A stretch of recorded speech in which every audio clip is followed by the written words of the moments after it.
Joe Castiglione is calling it a career this year. What does that mean for Brent Venables moving forward? We'll also talk about preseason rankings from Phil Steele, the SEC rankings from ESPN, and coaches' rankings from PFF, along with Joey McGuire throwing down the gauntlet for LSU for the upcoming seasons, hoping to get a home and home. All that right now with Jason and the coach. You know what, guys? In a nice way, y'all. We don't give a shit.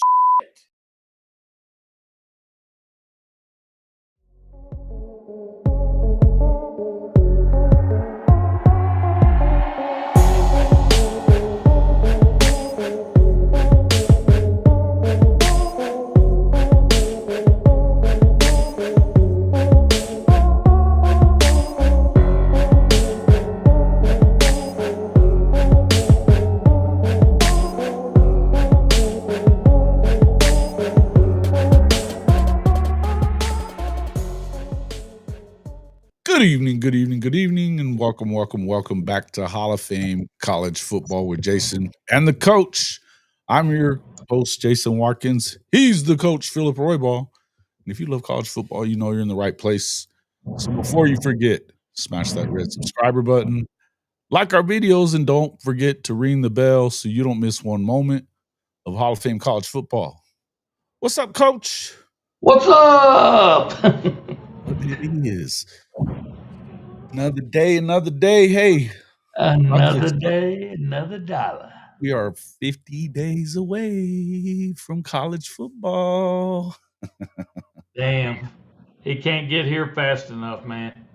It cannot indeed. I'll tell you, it's pretty cool to, I mean, it does seem like it takes a little bit longer every year, doesn't it? It does. It does. Well, and you know what? I tell you what, and I know I bitch about this all the time about all the changes going on in college football. But at the end of the day, it's given us a lot to talk about in the off season this year. Yeah. Compared to the past. I mean, it's just been a lot to talk about, and still a lot to talk about. You know, especially with the NIL stuff. You know, in the August 1st date, and you know, different people are looking at it in different ways. That is, that's true, Well- coach. And I'll tell you something. There's already a couple of appeals to Yeah. for the house settlement. So some of this stuff, as we have said I mean, leading up to all this, that a lot of this stuff is being framed as it's going to be set in stone, that this is going to be the way things are when it comes to NIL and the way that they're going to go about all that kind of stuff and putting rules on it. Yeah. But I would just tell you that, just as we've been saying, none of this shit is set in stone. In fact, we don't know what's going to happen, and the chances are there's going to be a lot more legal maneuvering. Absolutely. Absolutely. Well, and you know, with the CBA, but you know, that's what we've been saying. But you know, well, and some schools, Jason, are looking at it like, you know, the 20 mil that the schools are getting that each for their programs, that some are saying you can take NIL and add it to that 20 mil. Some are saying you can't. That's correct. And so it's a cluster still. I mean, yeah. So and the NCAA doesn't have the power to, or you know, to make anything stick. Which is why, I mean, it's so weird to me that you would throw all this stuff up against the wall, hoping it's going to stick, knowing that you've been losing every lawsuit that pops up. So, yeah. and the courts, you know, whether it be the Supreme Court or like, you know, district courts and appeals courts and all that other stuff, every one of them have ruled in favor of players being able to, number one, freely move, because it's been established that you cannot limit their ability to make as much money as they can in NIL. You cannot limit that. So that goes along with transferring and stuff like that. Now, so to me, the only way that if you really want to slow down this transferring, which again, I would tell you, if they did, they would have by now, because they would have multiple year contracts and stuff like that.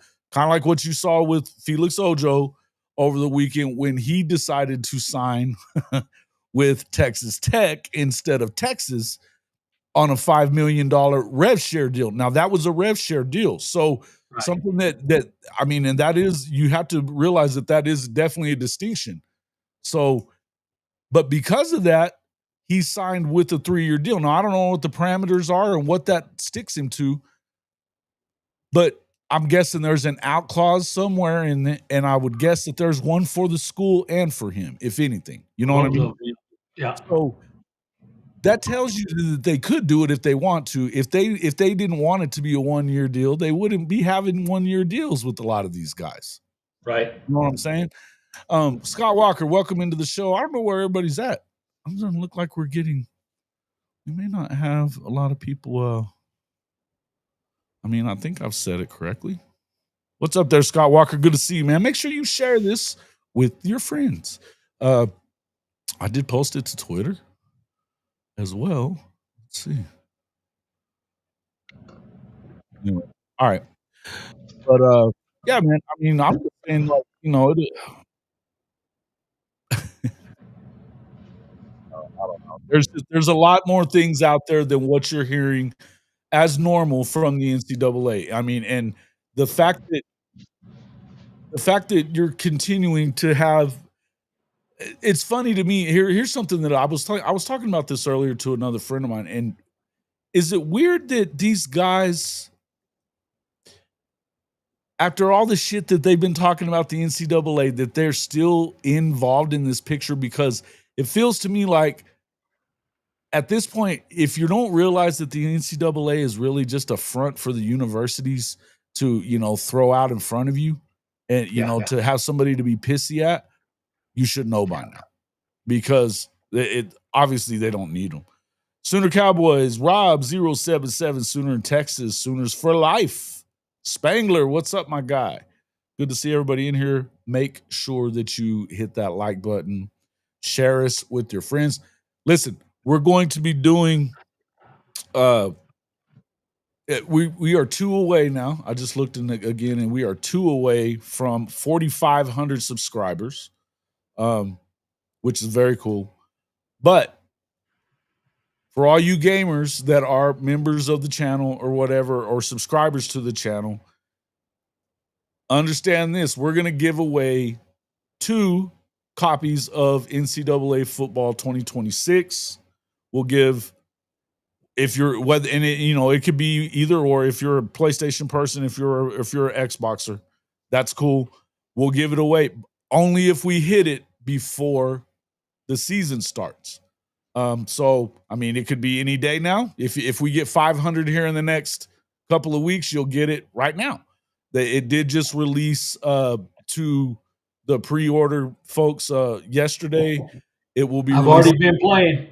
I've already been playing. You already been playing? Yeah. Sweet. My grandson, you know, he was waiting for the second because he had it all preloaded, and hey, he's already won a national championship and got the Heisman Trophy.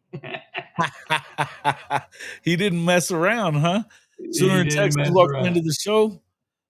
Sooners for life. Yeah, already pre-ordered 26. It's slick. It's sick. Yeah. Listen, everything I've seen is it's even better. I mean, last year, the last one was unbelievably good. So this is like they always used to improve it. So I hadn't done the pre-order. I just forgot. I just barely got a new PlayStation. So it's I'll be waiting until I'll be getting it in 2 days, I guess. And I also just hadn't really thought about it that much until today. But in order to, what I was getting at is we want to get to 5,000 subs before the start of the season, folks. Welcome into the show, Drew, Robert Bacon, Dwayne Johns. What's up, guys? If we can hit that goal, that means just just share us with your friends. Just share us with people love college football, no matter who they're a fan of. This show is Hall of Fame College Football, Jason the Coach. We talk about OU a lot because I got a lot of OU people in here, but we also talk about all college football. That's what we're going to do tonight. So share us with college football lovers. In fact, I mean, we've got a large group of our subscribers that are regulars in here. Look at Jason Spangler. He's a KU guy. Obviously Neilio being our boy from K-State. Drew, we've got a lot of guys that are in here quite a bit. Rob, not Drew from the other Drew, but then we've got Rob 077. There's a lot of guys that come in here and watch us from other channels. Timothy Green's one of our guys that we really like. He's a West Virginia guy. No reason why he should love this show if it's just an Oklahoma show. He does. So help us out, man. Make sure that you pass it along to other people that love college football. And I know they're out there, and we're just looking to get to that 500 mark. If we do, we'll give away 2 copies of the new game for free. So good stuff, along with other things along the way. If we could get 100 in the next week, we'll give away some T-shirts. There you go. We'll do some stuff like that. So it'll be all good. All right, what's up, everybody? The NCAA gets overly criticized. That organization operates thousands of games events over the course of a season, benefiting over 500,000 athletes.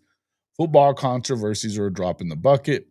Yeah, but you have to add in basketball and everything else that they screwed up a lot too. Right. I'm not saying that they're the only. What I was getting at just now was that if we're being fair, what the truth is that the rules are being made by the universities. Make no mistake, by the conferences and by the universities. They leave the NCAA as a figurehead there to make sure that they get all the hell. You know what I'm saying? So it kind of is what it is. Let's see. Who's this? 7,500 subscribe hit. Like the button and say, hey, man, we could get to 7,500 would be even better. It would be even better, but 5,000 is the goal right now. Just make sure we get there. Thank you, Bishop Frank, for the super chat.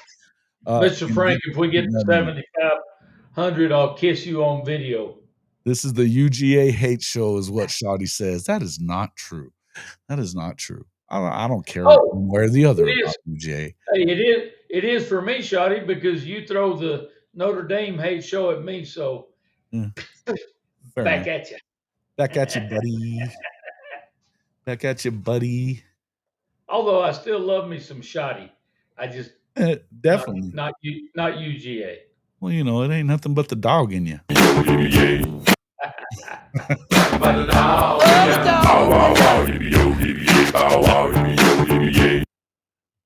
Nothing but the dog in you. Welcome into the show, Shawty. We love to see you. Thanks for coming in, everybody. I don't know how much I should really be playing that. I think I couldn't even put that one short out there with any of that music on it because YouTube didn't do it. So we'll probably keep it light and not do it much. But we can always throw out stuff like, Jason, we kind of started talking a little bit about the NIL and that kind of stuff. But, with all that being said and talking about the NCAA, how much cheating do you think is going to continue? The bagman returns. The bagman returns. I don't even know right now. I don't think you could call it cheating because we don't know what the parameters really are. I think when you look at what they're saying about this stuff with you've got the Deloitte clearinghouse stuff or whatever. Supposedly you're not supposed to go above that. This is actually going to lead in pretty well to what the main topic was supposed to be anyway, which is Joe Castiglione, athletic director for the last 28 years at Oklahoma, announcing his retirement yesterday. He will go on through the end of the year. I don't know exactly how all this is going to go, but one of the things that it feels like to me, just to kind of get back to what you were talking about, it almost feels like a Nick Saban type of deal where Josie was brought in for compliance issues that Oklahoma had been having. At the moment, you've heard him really kind of pushing complying with the clearinghouse and the CSC and all this other shit that's going to be going into effect on August 1st. I don't think we need to go into the weeds about all the stuff that's coming. Suffice it to say, Tommy Castellanos I think he's the third guy too, that is now calling for a review or an appeal of the House settlement, tells me that it isn't cheating right now because there's still no rules. And it tells me also that these players are not just going to sit idly by while you decide how to, NCAA, schools, whatever, when I say you, while they decide to make up rules that benefit only the universities and not the player. And they've got leverage to do so, by the way. Yeah, they do. So do I believe that cheating goes away? No. And do I think it's cheating? No, not really. But I think that there's going to be a lot more of this under the table or in even creative finance. Let's call it creative financing to get these players. Because I got to be honest with you, I don't see that going away. Look at Texas Tech. I mean, they are being ridiculously, and not ridiculous like they shouldn't do it. They're being very aggressive with their money. Very aggressive in a lot of different areas too, not just football. They're not the only ones. BYU's doing the same thing.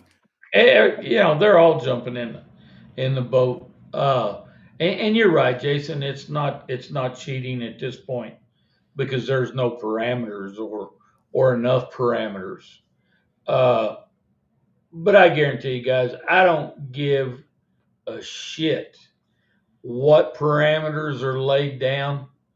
The people with the money are going to pay to bring players to whatever university, Sure. And it doesn't matter. And that's been going on for many, many years, and it'll always go on. What's up, Ryman Lemon? Good to see you, my guy. What is this? You're getting a lot of hate lately. What's up, Ryman? What's going on here? LNV, welcome into the show. Bishop Frank, thanks again. Why is there no movement by the players for collective bargaining? Well, there has been a couple of movements by them. It hasn't all. I mean, I think that these things are going on as we speak. What I think's going on though is essentially what you're doing is you're watching these guys try to just pull over. Here's what it is. Look, these universities are used to bending these players over, man, and being able to tell them whatever. It's a power move. It's all it is. It's a power move. And if you allow it, then they're going to do it. Look, and believe me, I'm all for parameters. I'm all for it. The one thing, and I'll just continue to say this, I don't believe that you should be able to, I really don't believe that you should be able to, hey, Cherry Bear gifted a membership to Alan. Thank you, sir. Alan, welcome in to channel membership. Welcome. I hope you're a subscriber as well. Make sure you hit that subscribe button. Welcome in. Make sure you jump into that. We've got some members only content, not a lot of new stuff, but you can also get into the Discord and do some other stuff like that. So thank you, Cherry Bear. You my man. Appreciate it. TP, what's up, my guy? But what I was getting at is they don't want to lose control of it. They don't want to make them employees. And I don't care about making them employees. You don't have to necessarily make them full employees. They're already, but even for you can show that they are like contract labor. There's ways around it. But the one thing is, if you want this antitrust protection, which is protection against being sued all the time, then you have to let the players have some kind of voice in the way the sport is governed. Because until you do, it's going to be what it is. Yep. It's going to be what it is. I think it's the stupidest shit ever. Look at how much it costs for all this litigation. These attorneys are getting freaking fat cat rich. You know, if you didn't have all these attorneys all the time because you did collective bargaining, if you didn't need them because there wasn't going to be lawsuits, guess what? You wouldn't have to try to screw the athletes over out of the money from rev share and everything else. Well, you know what, Jason, as you're talking about all this, there's another point that, or maybe a question that I have. So we just had our big right guard at Notre Dame got hurt up in Wyoming. Yeah. Okay, he's got some pretty good NIL money coming into him. And he was in an ATV accident. Mm-hmm. So just another spin-off of some of the stuff we're talking about here is, you know, a lot of people are out there saying, well, you know, is it in their contracts that they don't go do things like this that's going to jeopardize their NIL contract? Probably not. Exactly. But should it be? And it's a great question. Yeah, I mean, we're going to get in the weeds with that because here's what I would say about what NIL is and what NIL is supposed to be are obviously have been two different things. Right. I will say, and shout out to Shoddy, I saw that Georgia has now they're no longer their collective is no longer a part of the university anymore. In fact, it's been taken over by a production company. I'm trying to remember who it was, but I'll look it up here in just a second. But anyway, they signed a deal with them, which basically is going to bring in brands that are wanting to use these players as endorsers and that kind of stuff. But it won't be connected to the school. It'll be connected to the players. Ohio State's doing the same thing, right? Now, that should pass muster. I guess they think it should pass muster with this Deloitte deal or whatever. Right. But that should just tell you the direction that all this is headed in. So honestly, that's cool. Because if you're able to do that and you are able to actually have it be what it is, which is endorsements, cool. You know what I mean? Yeah. I would tell you that what I think it really is just a funnel. You know, and they're hiding it pretty well. Yeah, see, we have a professional athlete, but what you're talking about is, yeah, it is a valid point because a pro athlete's contract with their team, though, says, yeah, you can't be doing this, stay off of ATVs, no water skiing, jumping out of airplanes, so on and so forth, right? Anything that's going to hurt the product. Right.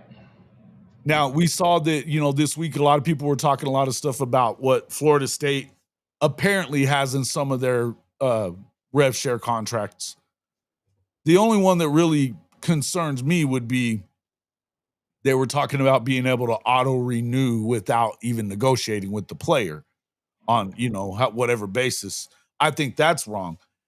But I definitely, when they were talking about sickness, injury, blah, blah, blah, blah, blah, that they could cut your contract, you know, they could take some money away or even just get rid of the contract altogether. They do that in the NFL. Whether you get hurt playing for them or you do it walking out or slipping in the bathtub, they can get rid of you, right? Kind of is what it is. Hey, Neilio with a super chat through Venmo. Thank you very much. $5. Here's to a great Tuesday night show, he says. Thank you so much for using Venmo to shoot that super chat to us. Thank you so much. Appreciate anybody who is in here donating, whichever way you do it. You can do it through Cash App or or Venmo, and that keeps us from paying 40% of that to YouTube. So we appreciate that. The at Venmo is the money sign HOFCFB. So thank you for that, Nelio. And then we also have, you can also do it through Cash App as well. Actually, I think I may have gotten that backwards. It's at HOF Pod. Holy crap, what did I just do? That's Venmo. Hold on. Venmo. And then Cash App is, I'm not doing very good at like multitasking here today. Not so much. It's that first one that I put in there. As you're doing that, Jason, we were talking about. Go ahead, Coach. Yeah. You're talking about Georgia and some of those other places. We're using what's called Rally, which is separate from the university. So there's a lot of people going to that model. Yeah, smart, right? I mean, and what it does is but it's putting a layer of protection in between the university and that extra money, but that doesn't mean that they can't funnel boosters and all that stuff through those areas to make sure that that they can overpay. Just, I mean, for all the people that were saying, we got to stop trying to circumvent the rules in college sports, and you heard it from everyone, including Joe Castiglione. He was one of the big talkers on that deal just a few months ago. I think that, and listen, I'm going to tell you, I think that there is a contingent of people at Oklahoma presently that are boosters and the like that we're probably a little sick of that. Compliance at a time and being so compliant heavy still, and not saying anything bad about Joe C, because Joe C did a good job. I mean, he's 28. I mean, his record as an athletic director, pretty damn amazing. Lots of national championships, even more conference titles, as an athletic director. So he's done a great job. But he's always preaching compliance. And at a time when there's nothing to comply with, what the fuck are we talking about? And when you just move to the SEC, and the SEC looks at it as, if you ain't cheating, you ain't trying. So if you want to win, and Sooner fans want to win, be willing to set that shit aside. And I think that's why I just said, I think that I consider this retirement similar to what I think of Nick Saban's. It's not what they remember it looking like. It's not. And once you're done evolving, you have to get out. You have to get out. Would you agree? Oh yeah, I don't think there's any doubt. If Shotty's still in here, I have a question. Go ahead. If Shotty's in here, I do have a question for him though. I'm kind of curious. When they started their collective. Well, I know that the state of Georgia has been ahead of the game on pretty much everything. And Oklahoma's been right behind them. But in Ohio, Georgia, Oklahoma, and some. So when were they? Texas. So when were they formed? That's what I'm curious of. I want to say they were one of the first collectives for sure.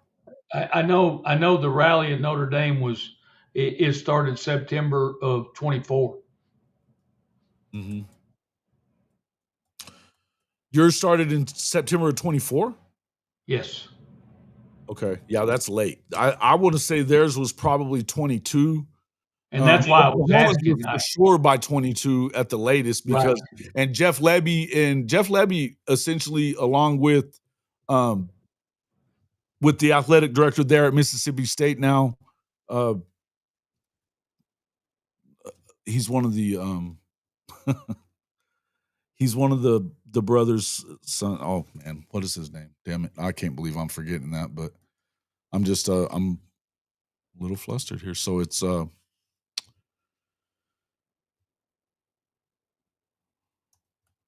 Selman, obviously one of the Selman brothers' sons. He worked under Joe C, but he and Jeff Lebby were basically they headed up all the implementation of the collective for Oklahoma. And he's done really well. In fact, it looks like, and I think most people believe that that he's going to end up. Zach Selman is who it is. Zach Selman. There you go. But a lot of people believe that he's a shoo-in to be the next athletic director. Yes, correct. Thank you, guys. Thank you. And you know, I don't know though. I don't know. I think there's been some other names. You've heard Ren Baker from Virginia Tech. You've heard Kirby Hokett's name popping up from Texas Tech. That would probably be a preference. Kirby Hockett, I could see him being welcomed with open arms from Brent Venables because they were teammates at K-State back in the day. They're definitely, you know, buddies. They played on the same defense, all that other stuff. But yeah, but Selman, I believe, Joe C groomed him as his assistant athletic director for a long time. He's considered one of the best ones out there. I think it would be a home run hire. But here's the thing. A lot of people at Oklahoma right now are, and I just had it up on the screen here a second ago, what Derek's saying here. Oh, it's still up there. We got to get away from the good old boy hires, and that's what Joe sees BS, just like the Luttrell hire, it doesn't win championships. So right now, because of the Luttrell thing, and you've had a lot of, in the coaching staff, there's a lot of former players. Some of them, you know, some are better than others, I think. I'm not a huge fan of having them always stick with the family hire type stuff or whatever, you know. I understand it. And it happens all over the country. As far as if you're a former player there, but it doesn't always work out. And it hasn't worked out, certainly with Seth Luttrell. It wasn't worth the shit. And to be honest with you, if you look at some of these guys that have been hires in the past that were former Sooners, it hadn't really worked out as far, even whether they're athletic directors or whatever. You know, had a Heisman Trophy winner that was an awful athletic director at Oklahoma, you know, before Joe C. I think at some point you're going to have to move away from the Bob Stoops tree / Oklahoma players tree, whatever. And the Zach Selman hire, while I don't necessarily have a problem with Zach at all, I think that he's shown that he is able to raise money. I think he's shown that he's able to, he's got an eye for talented coaches as well. They've done very well in a lot of the sports there at Mississippi State. Now, obviously, they haven't gotten it flipped just yet, but hell, Lebby just got there, you know? And so I don't necessarily have a problem with Zach. I think the issue would be, do you think that he would get rid of Brent Venables? And here's your biggest question right now. What happens to BV at the end of all this? Does this turn up the heat on Brent Venables a little bit for this season? We already know that he was at least in some kind of trouble, which is why he's taken over the defense, which is why, I mean, you've heard people say 8 wins regardless. I don't believe that. I don't believe 8 wins is that. But if a new athletic director is going to be in place, now here's the question, is it? He's going to stay till the end of the year to supposedly bring along whoever it is, but does that mean that they're going to hire at the end of the year, or what are they going to do? I don't know exactly. I'll be honest with you, we've been busy the last couple of days, so I hadn't completely kept all the way up with it, but I don't know. What are you guys, you Oklahoma fans, what are your thoughts on, number one, Zach Selman or some of the other candidates? Or do you think they should go outside of the OU family to do this? You know, I don't know, man. You know what? Again, Jason. I mean, you talk about hiring those that are already attached to the university in some way, and then those that are not. Here's the thing that's got to happen. They've got to hire the best person for the job. It's not about whether you're attached or unattached. You've got to hire the person that you truly believe can. And you know, another part of it is, as I say, a person that can do the job. They've got to be able to deal with all the things going on in college athletics today, you know, which we've already been talking about some of those. NIL, I mean, there's the collectives, there's so many things that they've got to do today that older athletic directors slash football coaches didn't have to deal with. And now you're going to have to be pretty damn good at what you do. And I think, honestly, I think we're going to see a number of athletic directors moving out of positions as we roll along here, because you got to hire something, and not necessarily has to be a, you know, most of the universities usually hire a football guy.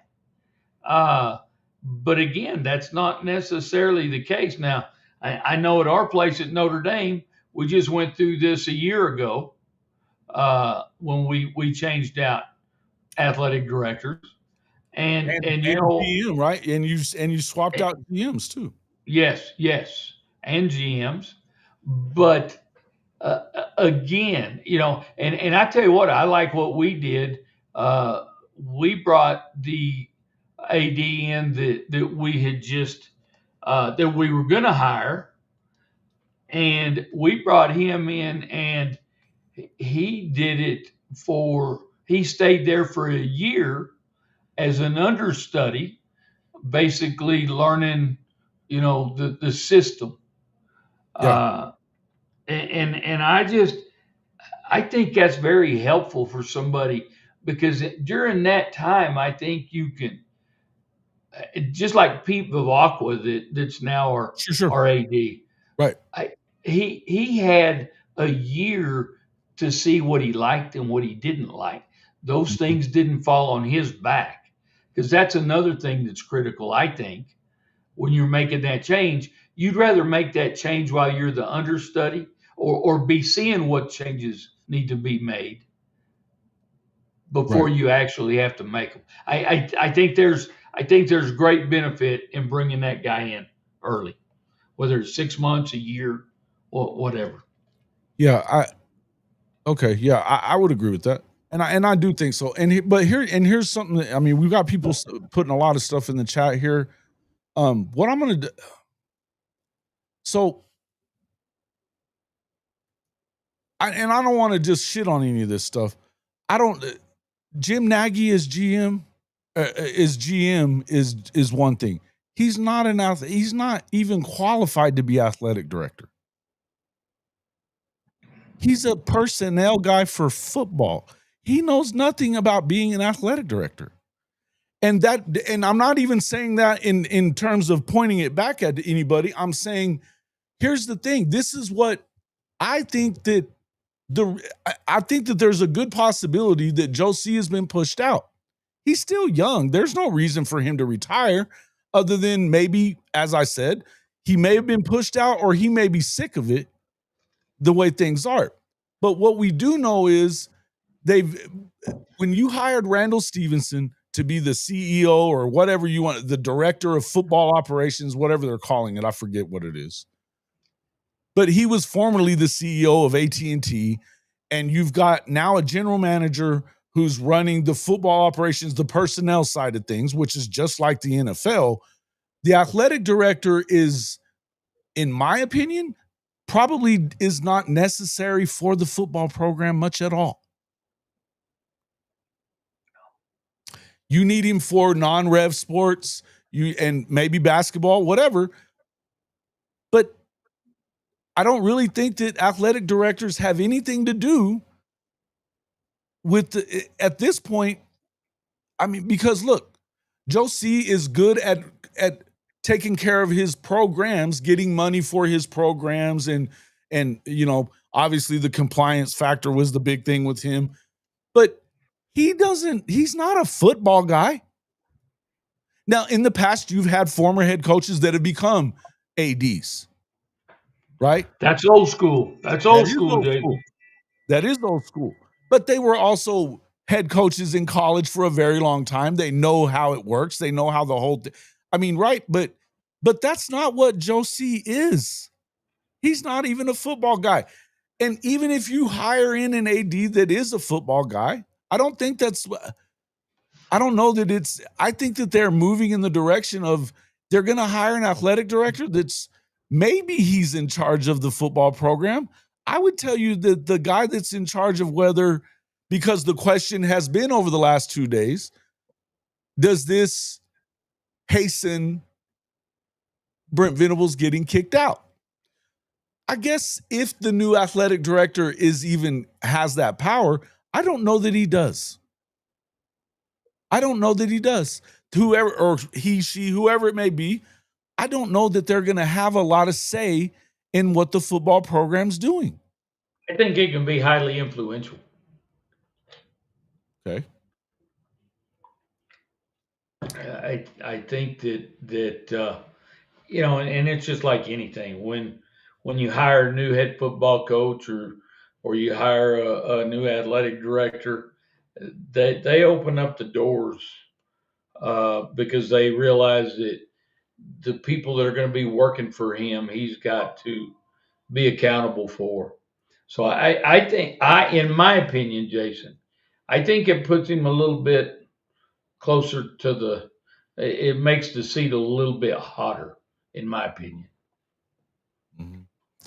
But going back and talking, Jason, about here's the thing: Randall Stevenson, who is essentially the CEO, is leading the search for this replacement.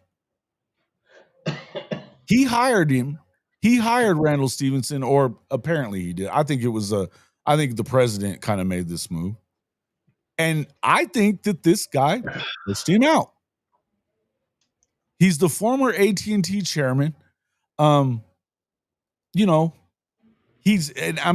already announced that he's going to lead the search for whether or not, for who the next guy is, which would tell me that it may not be Zach Selman. Exactly. It may not be Zach Selman. And because I don't think that Randall Stevenson gives a shit about hiring from within. He's, again, a business guy. I think that I'm just telling you, there may be some level of whoever this AD may have some level of control over the football coaching staff. But I think the guy that's in control of the football coaching staff is still here. And I would agree with that. But it's interesting that you said, as we're talking about the change, and you talked about him being used to be the chairman for AT&T. We're seeing a lot more of that coming into college athletics, into the GM positions, correct? Into well, they have a basketball GM too. A lot of places as well. Yeah, athletic directors. I know Babakwa. He was the former chairman of NBC Sports and also the CEO of PGA America. Now I will say he did play football for Lou Holtz. But again, you're getting these guys that are coming more from a business model than you are athletic models. Well, but Sooner Cowboys, that's not because of I agree that there's a lot of people that have BV as one of the most likely coaches to get fired. It's been announced that he's on the hot seat, that they've got to start winning now after last year. I don't know if one thing has anything to do with the other when it comes to that. Now, in the past, and this is the only reason I'm bringing this up.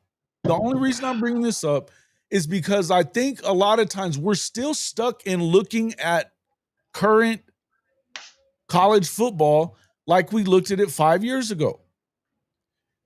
I said this last week when we were talking about the Jim Nagy part, where you've got a lot of fans that are throwing a shit fit that Jim Nagy is not turning cartwheels to sign the highest rated guy and give him the most money possible whenever he thinks his rankings are better and they can get a guy for cheaper and get more people. He doesn't care about the on-3 rankings. And the people that are detractors to that are saying, no, damn it. The way that you win, the way that Nick Saban has won is by having the best recruiting classes. Well, this is again proof positive that the game is changing. Do you think that look, do you think Bill Belichick gives a shit about the star rankings at North Carolina? I don't. And why would but I'm saying why would an NFL personnel guy for about 25 years come in and say, oh, well, I guess we better get a good subscription to On3 and 247 and make sure that no, they're going to use that to their advantage of, okay, where's the value at? Because they know that they know better about these kids than those guys do. One's a for-profit business. One works for a for-profit franchise or has. You know what I mean? I don't know. It is what it is. It's just a lot of change. I'm not saying that Brent doesn't need to have a successful season. I don't know that it's connected to the athletic director is the point I'm trying to make to you guys. That's all I'm saying. I don't think that the new athletic director may have zero power over football. Well, zero is not a good number.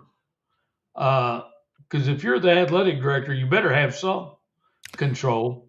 Yeah, because those are your coaches. Those are your coaches. Sure. So you better have some control. But if you have a director of football operations, which is what Randall Stevens is essentially, those are your coaches. Yeah.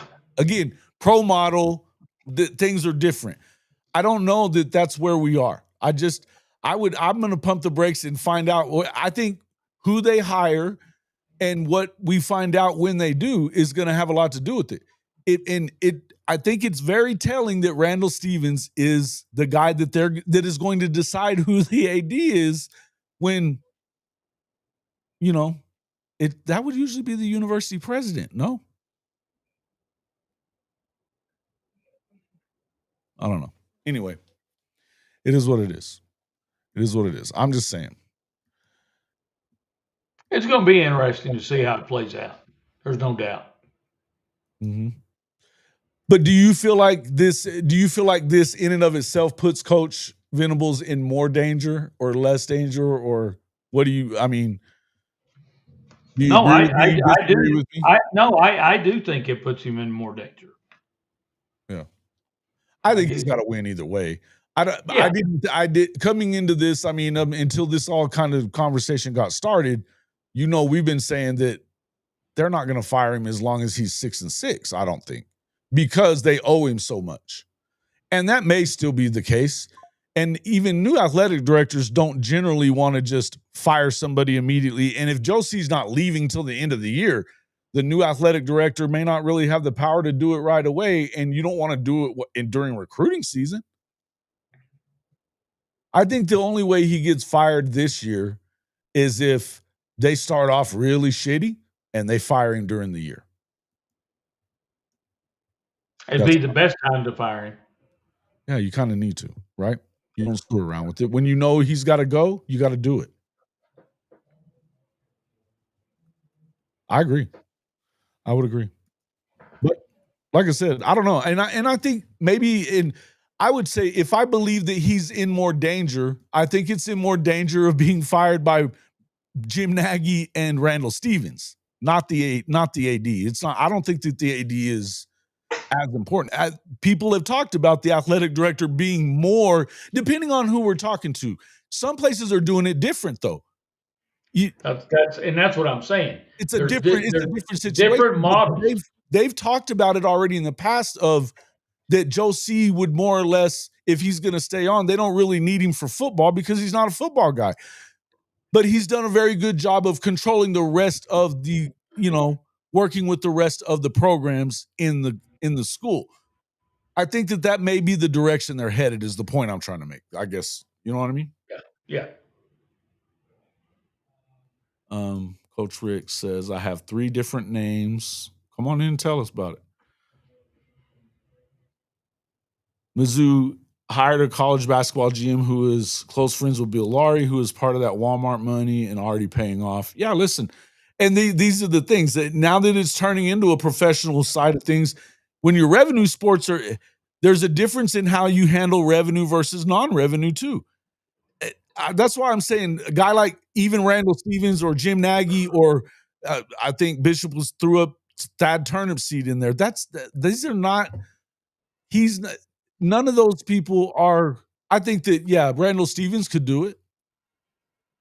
The rest of them they're kind of specialized in what they do. They're kind of specialized in what they do. I don't see those guys. I don't see that happening. I think that they already have a job. You know what I'm saying? It's just me, man. That's just me. But I don't know. I know there are people that do think that this is good. This is putting Coach V in more jeopardy than what he was already in. I definitely understand the implications of that. I think in normal times you would definitely say yes. I don't know that this is. I think that like a lot of things, this may not be like it was 4 or 5 years ago, or even last year or the year before. You know what I mean? That's just how I feel about it. I don't know. But I think there's always going to be some level of carryover, I guess, Coach, you think? What's that? Like there's going to be some level of carryover. I just don't know how much it is. Yeah, that's the whole question here. Is what level of carryover? What is Are they going to stick with the model they've used over the years, or are they going to change that model? And because of those reasons, I don't think there's a guy that I can say, oh, this is the guy that should be the athletic director at Oklahoma University, because we don't know what model they're going after. And you've got to know that before you can really give me a name or I give you a name. I just feel strongly in we got to know those things before we can start throwing names out there. No, I get it. What's up there, Coach Ricks? Coach! Welcome to the show, sir. What's going on, fellas? What's up, Coach Ricks? What's going on, Notre Dame Flash? How's everything going, fellas? Good. How about you? Man, just got through testing, so I had to jump on. Let me see what they're talking about on here. All right. Well, I mean, we're going to get into some other stuff, but I think at the moment it's centered around, and I saw you said you have 3 names. Give them to us. Man, I've been thinking about this, man. I think Jeremiah Dickey, man, from Boise State. Nobody's talking about him, man. He's been there for a while, and I think that he wants to leave now and go to a more Power 5 place. Yeah. I think he's been really good. He's been really good. I like Jeremiah. Really good one. Really good. Yeah, and good one. Here's a name, man, that it's out there and nobody's talking about. He's about to take over for Bubba Cunningham in North Carolina. That's Steve Newmark. He's the president of I think it's RFK Racing, and he's about to take over for Bill Belichick in North Carolina. I think that if you can get him before he's goes to North Carolina, man, that'll be a great addition. So there's some names out there, man. I think I had Bob Stoops at one point in time, but then I thought about it. That might not be a good hire because fans might not take too kindly to that being a Oklahoma guy. No, So after the Seth I'm not. fiasco, people have definitely been against it. Yeah. Well, and I'm not sure Bob Stoops is equipped to handle the new landscape of college football. No. The only reason why I said Bob Stoops was for a funny reason is he's always been the one that was poking the bear in the SEC. Yeah. And who else to come in there, man, and I guess try to change this around, help. But I think that him and BV might not gel like everybody think they will. So that's just my thought on it.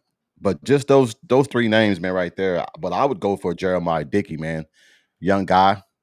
Wait, give me the three names again. It was Stoops, Dickey, and who? No, Jeremiah Dickey, Ryan Alpert. Ryan Alpert is Georgia Tech. Oh yeah. They were talking about him too. Yeah. Jeremiah Dickey, Ryan Alpert, and Steve Newmark.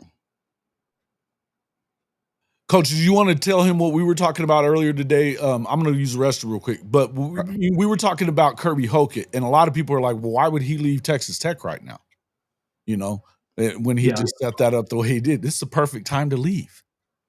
Yeah, and again, that's another name that we were talking, Jason and I were talking about earlier, because he is, this would be a perfect time for him to leave.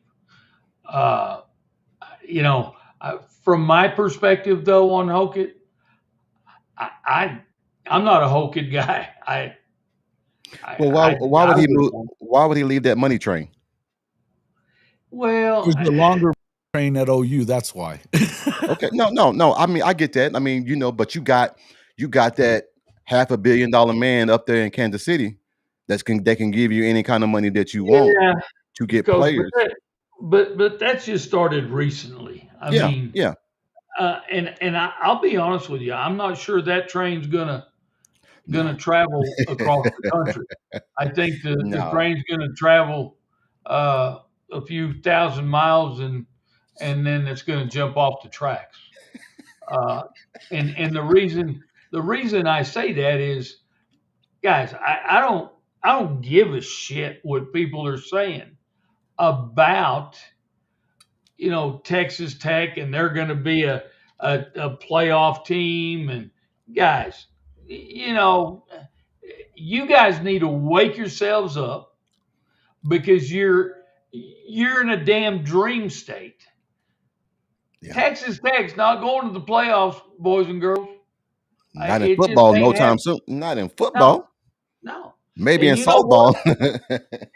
And you know what? And I'm not going to name names or anything, but if you go there as a player thinking you're going to win a national championship, you deserve to be there because you are not.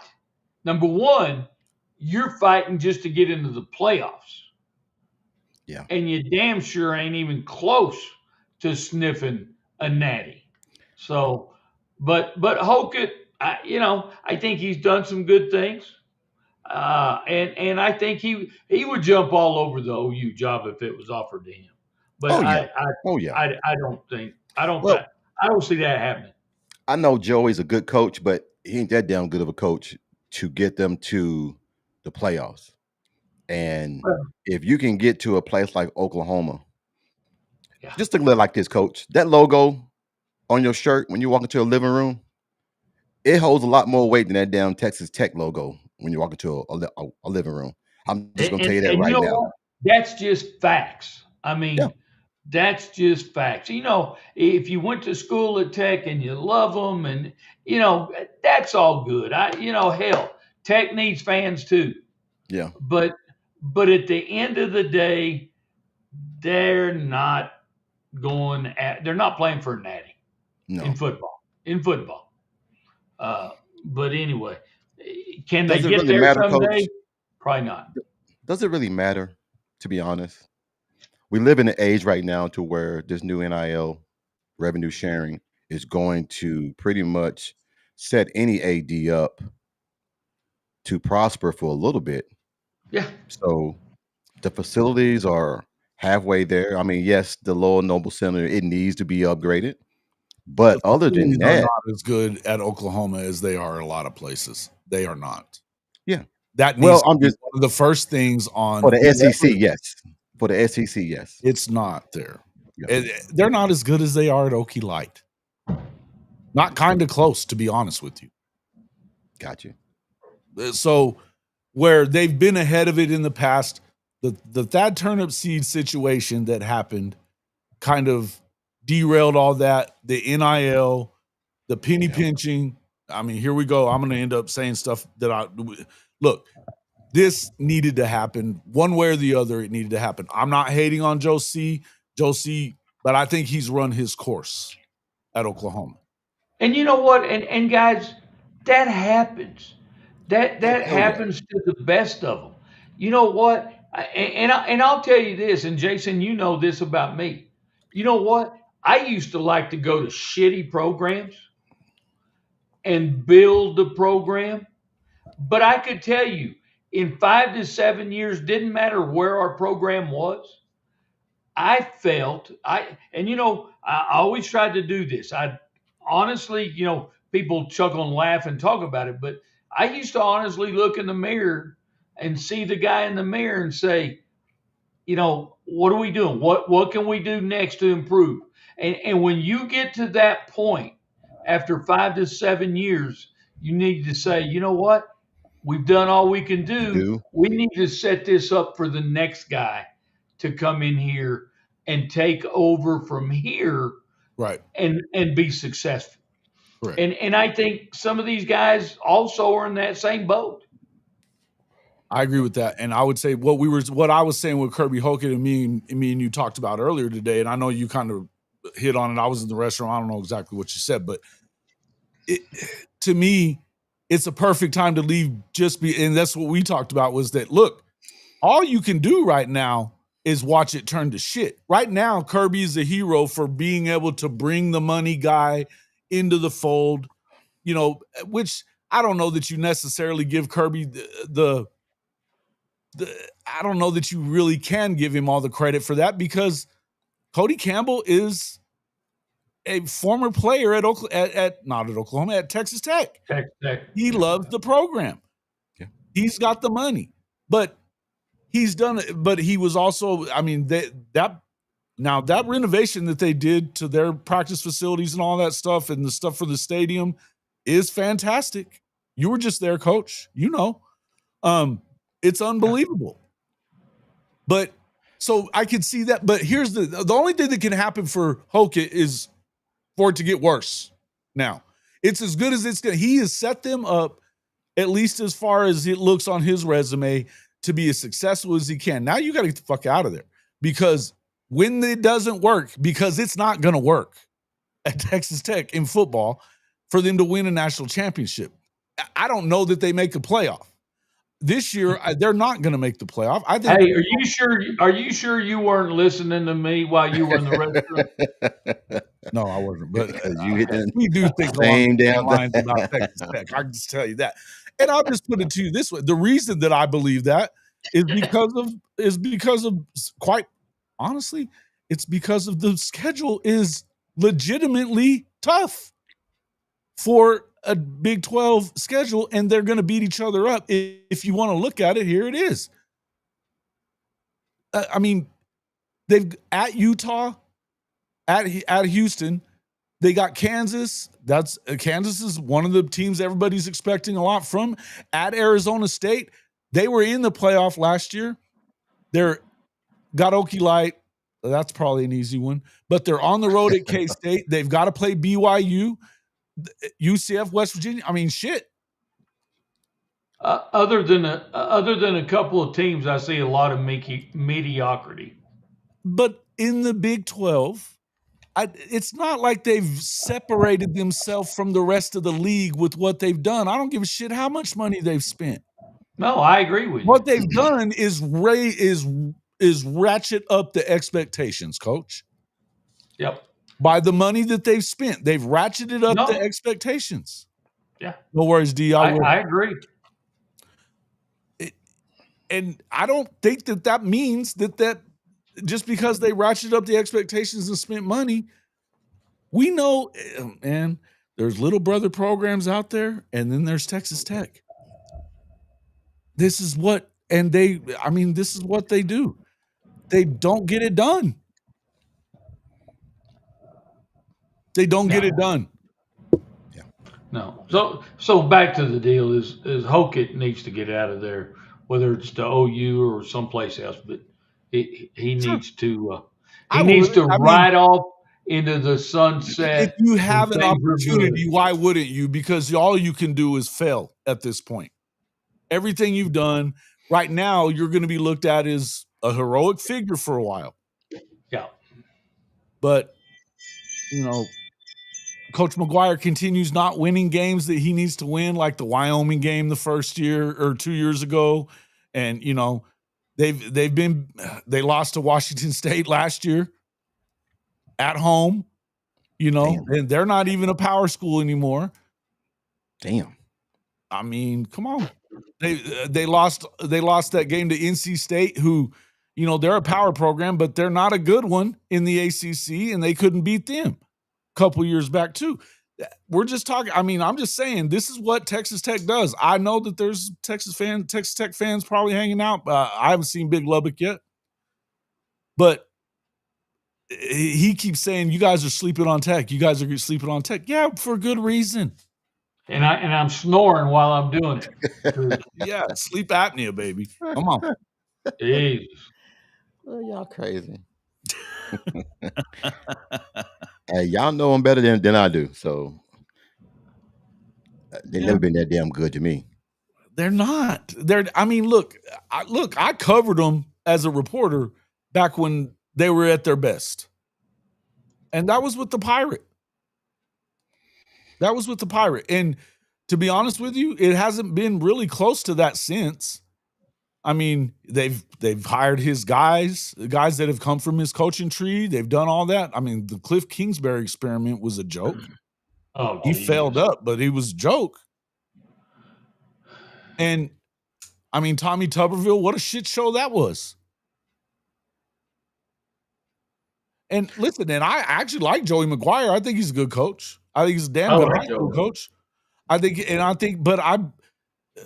And we'll get into a little more Joey McGuire stuff. I don't think it's a place that you can win. The same way I don't think that you can win at Texas A&M. I don't give a fuck who you are. It's not that they don't have the ability or as far as, that they don't have the resources to win. They're just not going to win. It's fucking A&M. It's what they do is not win. I'm going to ask everybody in here a question. So the best seasons by record for Texas A&M, okay?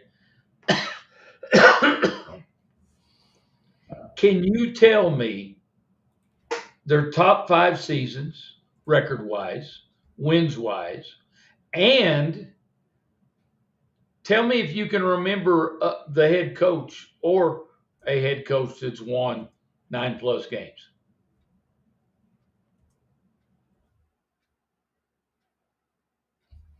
Damn, that's a good the COVID year Jimbo did. That's a good question. That's the best they've been. Was that COVID year, and then the year with Johnny Football when in 2000. You mean all time or when? You're talking all time though. Yeah. 92. In 2008, though they went, or actually in 1953. I wasn't even friggin' born yet. In 1953, they went 11-1. Okay, It had to be 92. They went 12 wins in 92. In 92, they had 12. Yeah. I don't guess I have that one. Let's see. Let me look here. I'll go. Yeah. I'll get into it right here. I'll bring it on. Yeah, check it. Okay, I'm bringing it on. And so in 1992, yes, they had 12. Okay, wait a minute. I missed that. That was lost in the Cotton Bowl. They were 12-1. Correct. The most wins I had for them was 11. Yeah, Jackie Sherrill won 10 games twice. as head coach while he was there. Then he had a 7-5 year, and Slocum took over. He went 9-3-1. Did I say TCU? You said Texas A&M. Texas A&M. I'm sorry, guys. Texas Tech. Oh, Texas Tech. Okay. My bad. Golly, I'm smoking crack over here. We'll go to that too. But I mean, but the reason you said A&M is I was like, because it's similar. I'm just saying this is another little brother program. You could say the same damn thing about Okie Light. Yeah. Or Missouri. Right. Yep. Yeah. I agree. I mean, it just is what it is. But when it comes to the Red Raiders, let's go back. They've definitely been at their best since the 2000s. Yeah. Pre-2000, it was a mixed bag of 95. They went 9-3. But before that, they went 9-3 in 89. Other than they had, I'm gonna go from 85. From 85, they went 4-7, 7-5, 6-4, 5-6, then 9-3 in 89, then 4-7, 6-5, 5-6, 6-6, 6-6, 9-3. That was in 95. Oh, okay. 7-5, 6-5, 7-5, 6-5, 7-6, 7-5. 9-5 in 2002. That was Leach's first year. Yep. Or second year was when they went 9-5. Okay, then 8-5, 8-4, 9-3, 8-5, 9-4. Huh? His third year. Third year. Was his third year? Okay. Yeah. Okay. Whatever. Anyway, they went from 2002, 9-5, 8-5, 8-4, then 9-3 in 05. 8-5, then 9-4 in 07, which 07 was the year I think that was the year. No, it was 05 was the year that they almost got into they were number one there until the jump around game. 08. Which I covered. Yeah. Yeah. No, that was 08. 08. Never mind. I'm sorry. They were 11-2 in 08. That was his big year. Yeah, and they beat Texas that year.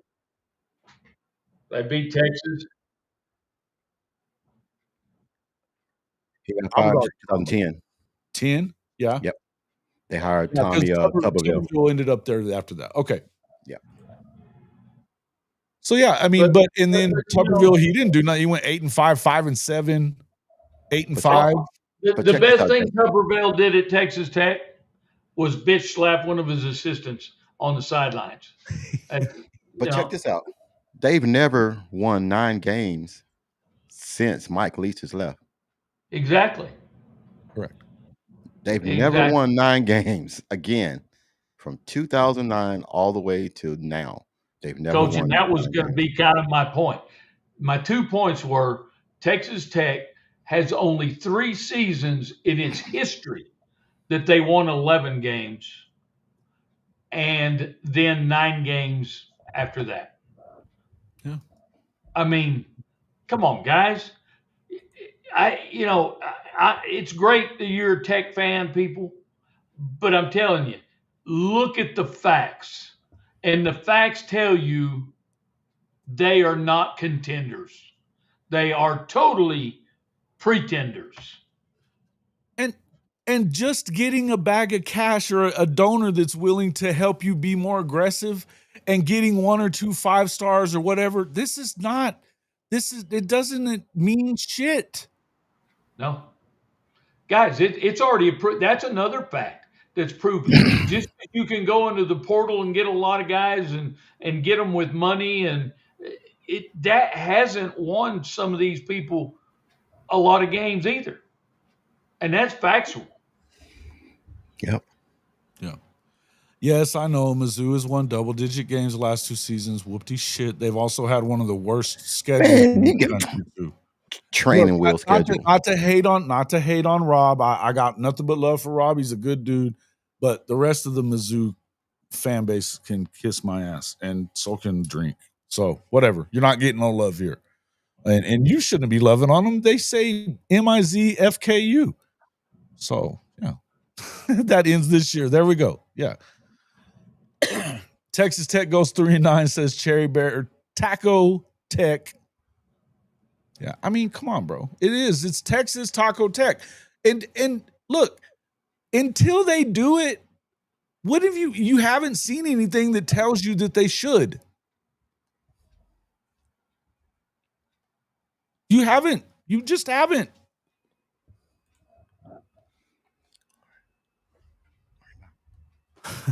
Texas Taco Tech certified instant classic. Yeah. And even that 11-win year, they big shit. They beat Texas at home, and Crabtree tiptoeing the sideline, all that shit.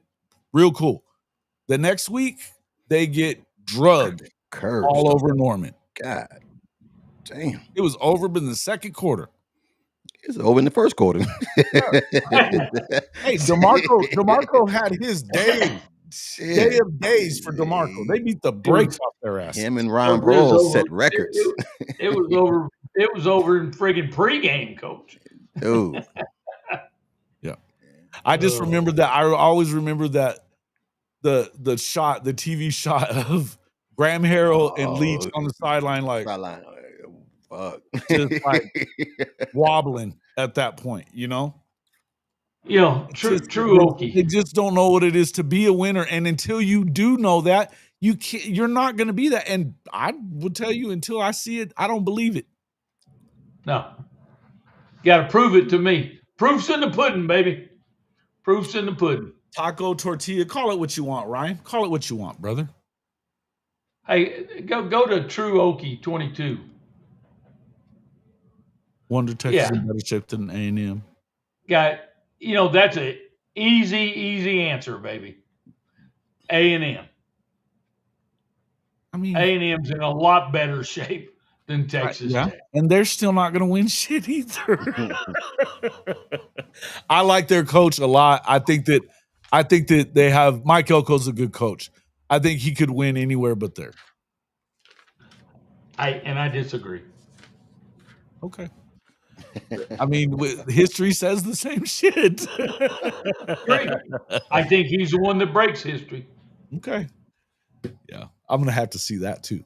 Yeah, so, no, I'm the same way. I need to see it, but I think he's got an opportunity. I do like Mike a lot. I think that Elko is a damn good coach. I think that he's a grown up in comparison. When we start talking about like the difference between him and like Jimbo, it's night and day. Right? Yeah. So hey, Coach, I got a question for you. What you got? Off the subject, but just a question for you. Okay. We had an argument tonight over a swinging gate play. Okay. The coaches didn't know. I love the swinging gate. Well, here's the thing. I used to run that in high school. Here's the thing. You got some asinine coaches and everything, man, that trying to figure out how can you stop swinging gate. And I'm like, why you want to try to stop it? Oh.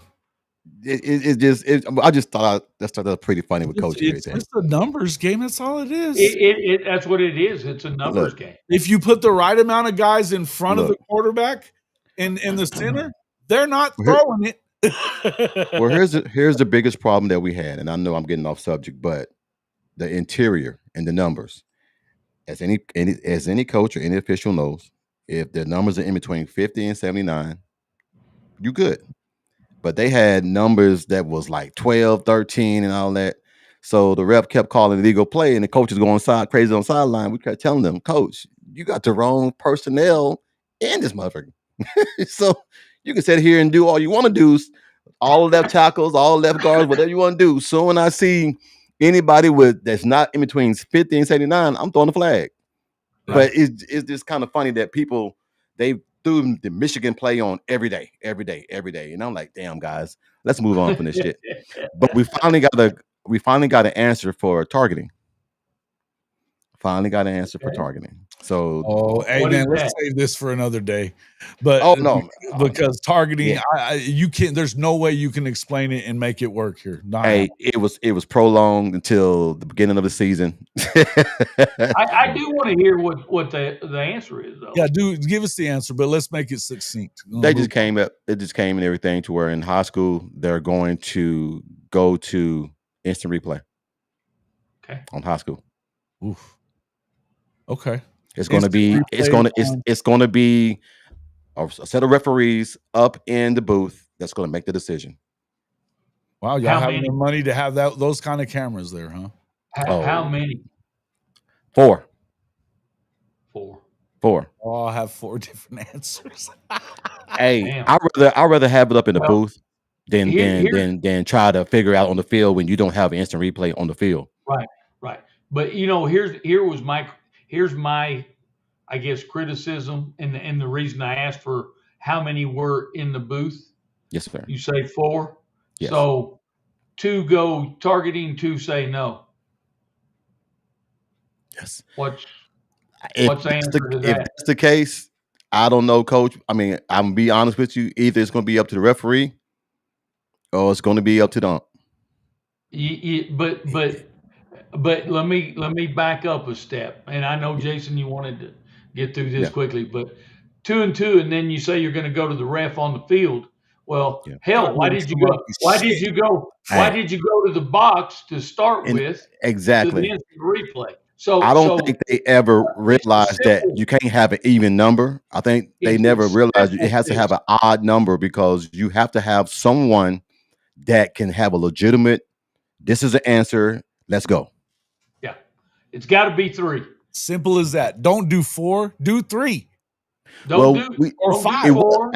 It was 1, and then you had asinine coaches to come in there and want to lobby for extra person, and then this. I mean, and that's fine. And that's fine. But you know what? If you put 3, and I was going to say, even 1, that's a little bit of a struggle too. But if you got 3 people in there and you got 2/3 vote, then you're going to be fine.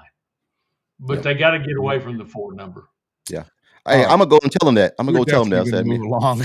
But I agree. I think that targeting, look, if they can figure it out anywhere else, I mean, it's going to have to start at high school level, and then you got to move up. Because obviously they haven't called it necessarily correctly for years because we don't even know what the fucking rule is. They change it so often and it's interpreted instead of being black and white rule. And that's a problem. Jason, the one play they've played over and over and over again all this season is the Arizona State and Texas game. Mm-hmm. They've played that damn thing so many times. I'm tired of seeing it. Mm-hmm. But that's the main one that they've played over and over and over again. And I mean, this shit, they happen. Yeah, it definitely happened. But it is what it is. They the Texas fans are going to tell you they missed a lot of other fucking calls in that game too. Yeah, this is what it is. I mean, you can say it every football game. And here's the one thing that you know how you can fix all this, the human error part. Stop using humans. You've got AI machines that can fix this shit in a heartbeat. Yeah. I don't know that I love that. I'm just telling you, if we really want to take the human element out of it, they have programs and the technology to get every call correct. They do. But they're going to lose money when they do that. Why? You're not going to put, Jason, they're going to lose money because if the wrong call is made, it won't be because it's done by a computer. It has to be inputted, right? It has to be inputted, right? By a human, it has to be inputted. The criteria. And this is why I didn't want to talk about this. I'm just saying. What's next on the agenda, Jason? Here we go. On his bad side. I did want to get your answer to what I asked earlier. Does Josie leaving Oklahoma put BV in a touchier situation, in your opinion, Coach Ricks? I don't think so. If you're AD coming in, you have to see what they've done so far and what they've added. Mm-hmm. Now, if you're coming in with if that's already on your mind when you come in, his future and what it's going to be like, that's the wrong hire. You need to come in with an open mind and look at what they got. I think bringing in Nagy, man, that was a good addition. Long as Oklahoma doesn't go out there and look worse than what they did last year, I think that he ain't going a lot nowhere, of it man. definitely depends. But you don't think in particular this retirement is hastening anything in your mind? No, to have your first active duty is to fire the head coach. Shit, it's kind of tough for an AD to do that, but it doesn't mean they can't do it in year 2. No, sometimes that's one thing. You want to bring your guys in. If you're the AD, you want to make a big change, a big splash hire. But it depends on where it's at, Jason. It depends on where it's at. If you leave Boise State and come here, shit, you leaving everything. You upgrading everything that you're doing right now. So you're not used to this. You're not used to that OU logo. You're not used to this winning tradition. You're just used to, oh shit, I'm here. You're seeing all the damn trophies, all the All-Americans, all this stuff. You're amazed by this. So after the honeymoon stage, maybe. But as of right now, to come in here and your first act is to replace the head coach, I just can't see that. But how many times does that happen? Enlighten us, please. I've seen it happen plenty of times. Yes, coach. I've seen it happen plenty of times. The AD does want to bring his guy in. He does want to put his stamp on the program. He wants to come in and, this is what it is, but it just depends on where that location is. Well, and I say this, guys, with tongue in cheek. Number one, I'm a BV fan through and through. Mm-hmm. I don't want BV to lose his job. But I still, and again, it goes back to he's the running model, out of time, though. But it goes back to the model that they're wanting to bring in. What kind of AD do they want to bring in? And what does that model look like? Because I think, again, it depends on what kind of AD are you bringing in, okay? And what are his responsibilities? And if those coaches are a big part of his responsibility, then it could make the seat hotter. If that's not the type, and that's more of an old school model. If they decide to come in with the new model that Jason and I were talking about earlier, more of a business model, then he's fine. There's nothing's going to touch him. Or he's not. He may not be fine at all. Right. I mean, right. They may have already made that decision, and they're just waiting until they don't owe him that much money. Right. So, anything short of a national championship, he's probably gone. The truth is, we don't know.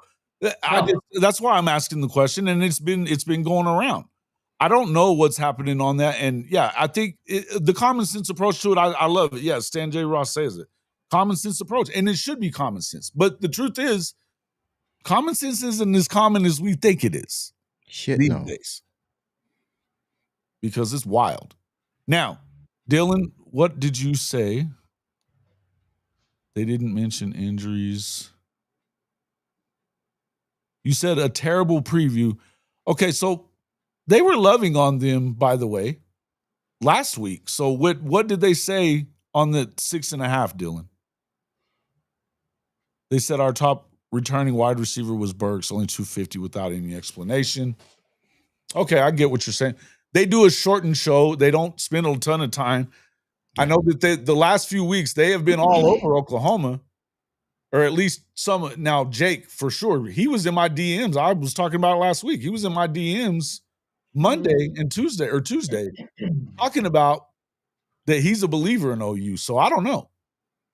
Now, I'm a fan of Crane and Company myself, but I would tell you that doesn't. Here's the thing: if you want to talk about stupid takes about Oklahoma, I got to tell you right now, the guy taking the cake, and I like this guy too, is I mean, it's getting ridiculous at this point. Blake Ruffino. Oh yeah, he's lost his fucking mind. Yeah. He says stuff that means nothing. That's clickbait. That's just clickbait, Jason. And that's exactly what it is. And so I don't even hate him for it. But some of the stuff, it just makes you chuckle when he says it. Like saying like, oh, well, last week it was the last thing that he said. He was talking about the offensive line, how shitty it was. No mention about the injuries, none of that kind of stuff. And then he was like, you think it's going to be easy to go in and win at South Carolina? And look at what Lenore Sellers did to you last year in your own house.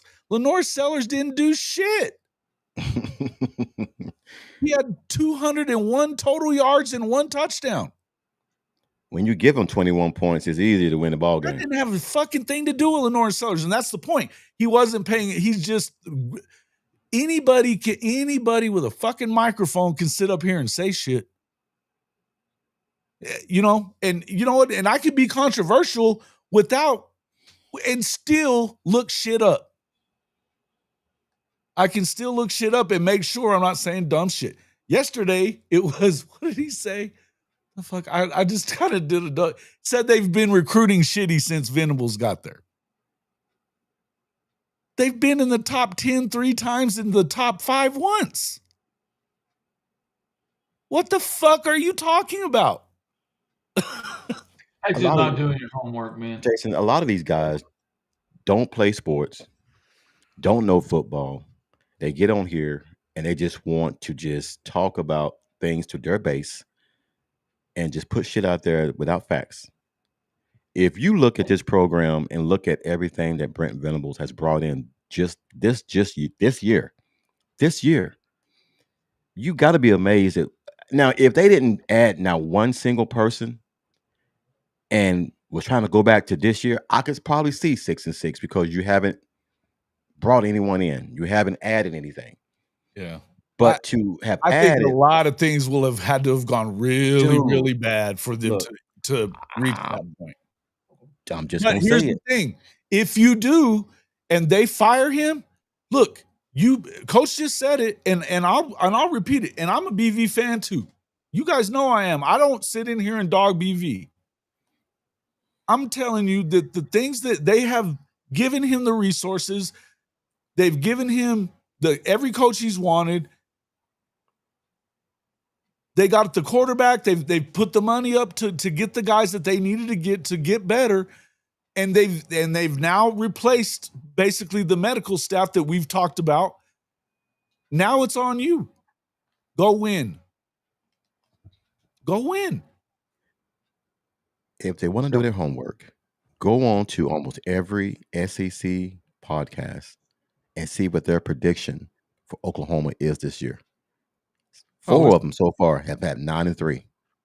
Yeah, but some are definitely going to be under that, and they are, and that's fine. In fact, in Stan J. Ross, I appreciate it, and I agree with you.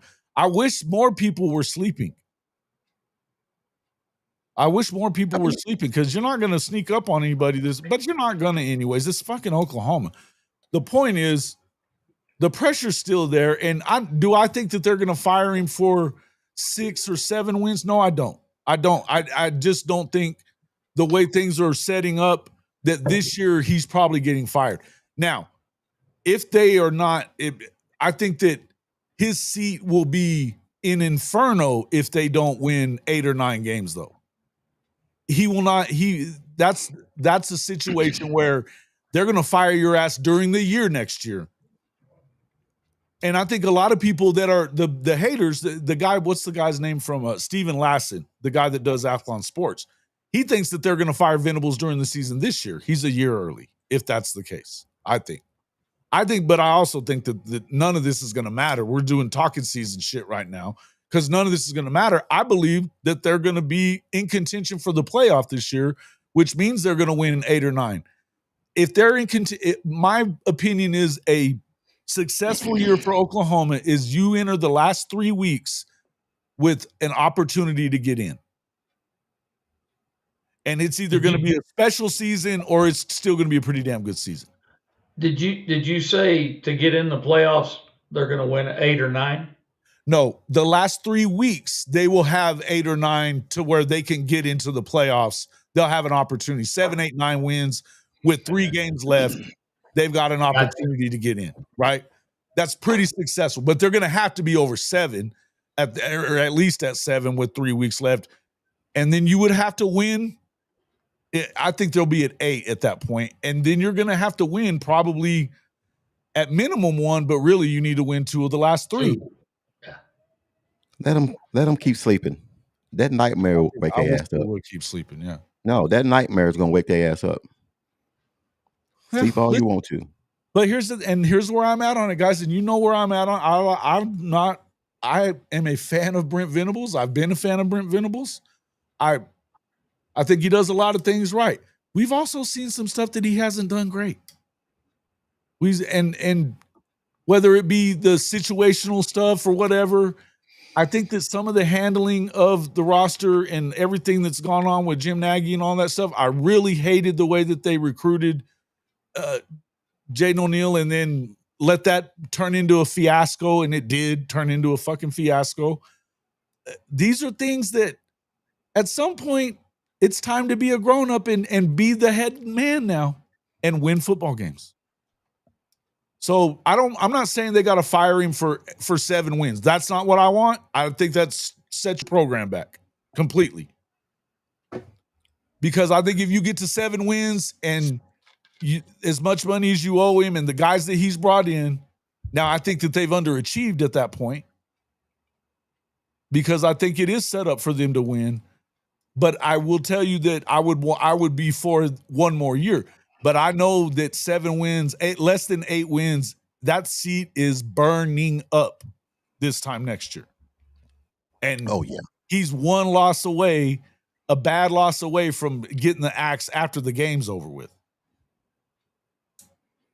And so I would prefer he just went ahead and won 9 this year at minimum, and then we don't have to continue talking about it. But exactly. But I do think that at some point, it's okay to expect that you should have figured it out by now. Don't you? Well, yes. And to add to that, Jason, and as you were just asking the question, don't you agree? The answer is yes. I agree 100%. And, he has made some bad decisions as a head coach. I'm going to say that his hiring of offensive coordinators has been, that was bad. I mean, it stinks badly. And so but hopefully he's learned from those things, the things that he hasn't done well, because we talked about this 3 years ago. There's a learning curve for these guys. Okay. Yeah. And he's gone through the learning curve, but he's at the point now where it's, as much as I love you, Coach, it's time to shit or get off the pot. Because and the fact that Truoki, that you're saying this here, you took care of a lot of the situational by bringing Kevin Wilson. Okay, so then he doesn't have an excuse then. Right. No. Well, this is the year he don't have an excuse. But that's what we're saying though here. I'll give him a pass for last year. I'm not blaming because here's the thing. I also believe that Joe C had everything to do with the hire of Seth Luttrell, to be quite honest with you. If I'm being real, that's what I think. Well, if that's the case, then they need to give him, no matter what happens this year, he definitely needs another year, because you know what? If I'm the head coach and I'm going to coach them and I got to get the wins, then don't tell me who the fuck to hire. I'm going to hire thank you, Coach. I need to hire. Thank you. Not only win football games. And you know what? If that's what you're going to do, if you're going to tell me who to hire, then fuck you. I'm going someplace else. Well, and here's the thing. To me, if that is the case, if that was forced upon him, and I do think it's fair to say it this way. I think that there was pressure there. And I think that Brent Venables, being a defensive guy, not wanting to care about it, and Lebby had done a pretty good job. Situationally, he had some problems, but Lebby overall is a really good coach. But I don't think that he gave it enough attention, because his contract has said he has control over the staff. So he could have told Josie to jump in the lake. And this is why he took responsibility for it. What I know for sure is that he wanted to fire him during the spring and in fall camp and was not allowed to do that. So. Yeah. I don't know what happened with all that hiring, but if he didn't make it on his own, you know what? There's more to it. There's definitely more to it. OU owes him some Listen, another year or two. I just think here's the bottom line. Coach is already showing that they're going to give him another year after this year, I think. Yeah, they need to if that's the case with forcing him to hire somebody that maybe you don't necessarily want. What about this, guys?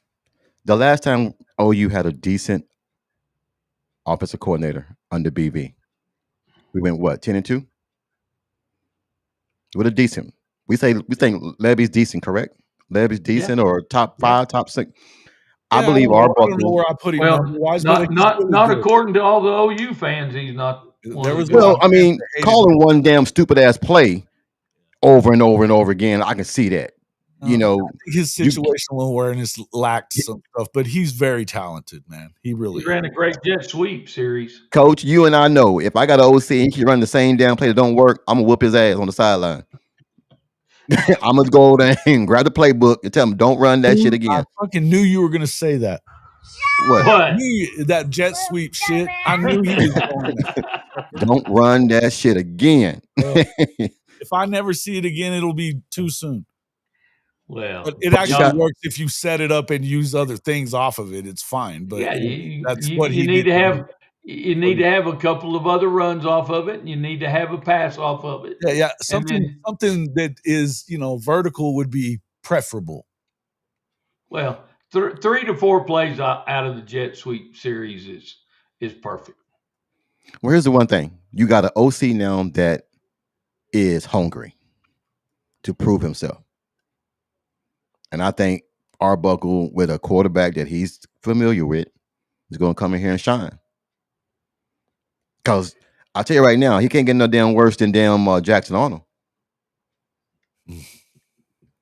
So that's 2 wins. That's 2 wins right there. Coach really started because when it comes to Oklahoma and its quarterbacks, he does not like the fan base when it comes to OU and its quarterback. Well, hey, no, it's not that I don't like the fan base.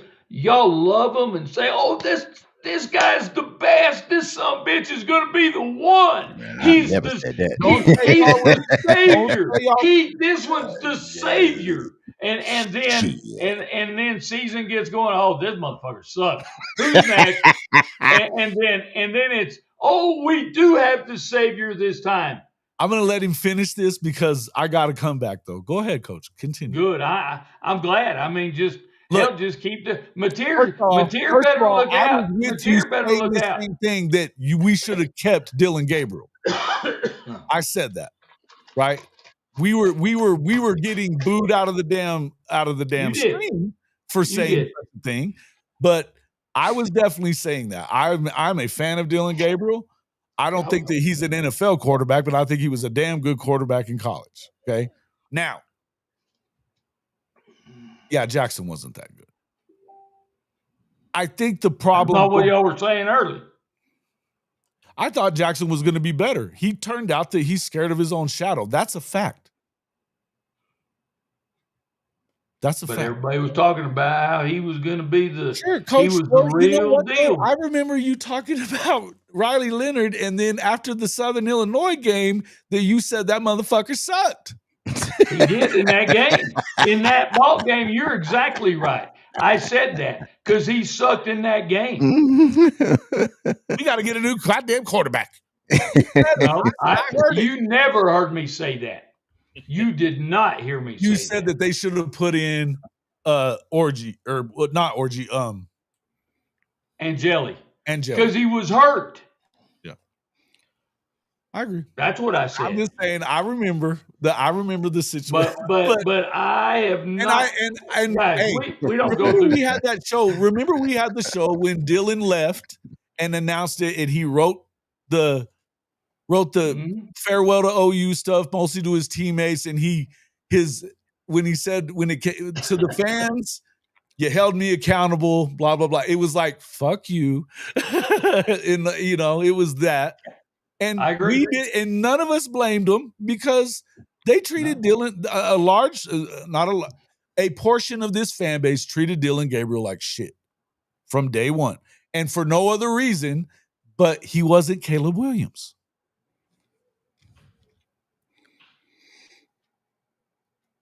He was seeing ghosts, so. But Jackson was seeing ghosts. That. Two things can be true at the same time, Coach. Two things can be true at the same time. Yeah, Alex Orji, but he was at Michigan. I always get him mixed up with it. But he was also at Notre Dame at one point, was he not? Who? Orji, Alex Orji. We don't have orgies at Notre Dame. Oh, come on, Coach. You're lying. You're lying. We'll say something else, but can't say that.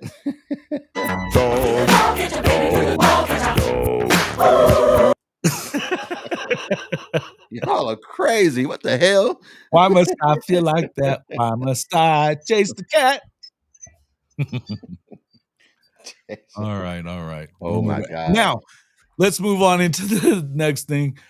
Let's go into the rankings by Phil Steele. Little surprised. I was shocked. Little surprised at this, and not at the ones up top. I think that I think his number one is laughable, but you know what? It's not though. Well, and I tell you why. The motherfuckers don't play anybody. They don't play anybody. That's true. I mean, geez, what can you pull up their schedule, Jason? Yes. Let me do that before we jump into this. Penn State. Yeah. I mean, to me, it's laughable because fuck, dude. You can't until these dudes win a game against Ohio State. How can they be? No, I agree. I agree with that. Shit, man.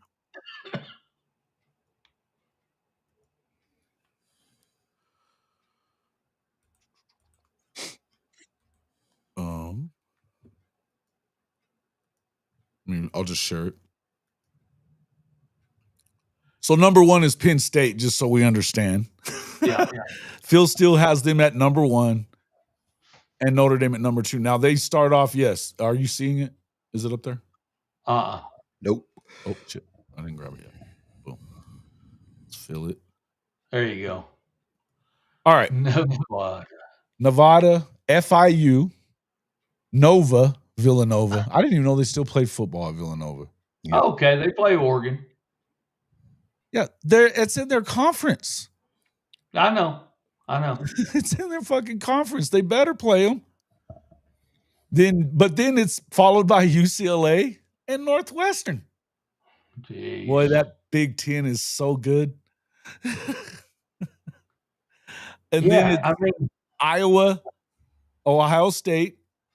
Then Indiana, Michigan State, Nebraska, Nebraska, and Rutgers. I mean, they play one team? One team that's worth a shit? Two. Ohio State and Oregon. Yep. Oh, they play Ohio State. There you go. Yeah. Yeah, two teams. Iowa, I guess you can say. And I guarantee you, they'll lose both of those son of a bitches. Iowa's going to be a tough one for them, too. Yeah, but are they? I don't think. They shouldn't be. Iowa can't score. They can't score. If you got to score to win, man. Yeah, I think they lose both of their tough games. Okay. I'll go with that. I don't. Damn. You know, another one we're talking about, proofs in the pudding. You know, you got to win a big game. He hadn't won a big game yet. Mm-hmm. Fair enough. All right. I'm going to go back to these rankings real quick. Okay. Let's see. Number one, Penn State. Number two, Notre Dame.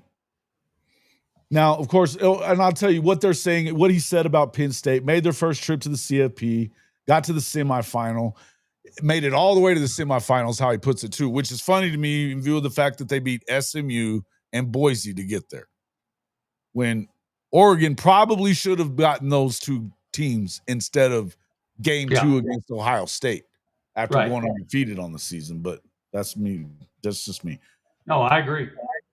But he says part of what's so exciting about Penn State is the talent that they're returning from last season, including Drew Aller and a star backfield of Nick Singleton, Katron Allen. Okay. So the offense should be in good hands with consistently good defense under James Franklin. The Nittany Lions are ready to take another step forward.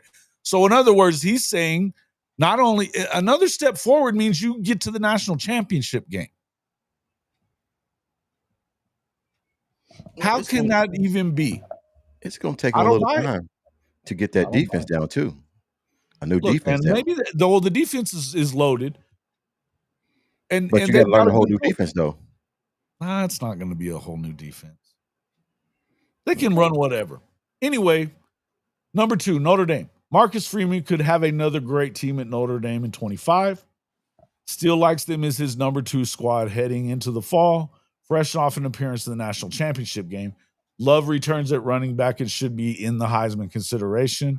Not just Love, but along with them. Expect another playoff appearance and run from the Irish. This time the college football world is expecting it. Now, look, they should expect it. They've got a lot of people back, and the guys that they're not bringing back, the main position that they're not bringing back at quarterback, I think that they have to be better than Riley Leonard was because Riley wasn't that good at throwing it. And they didn't need.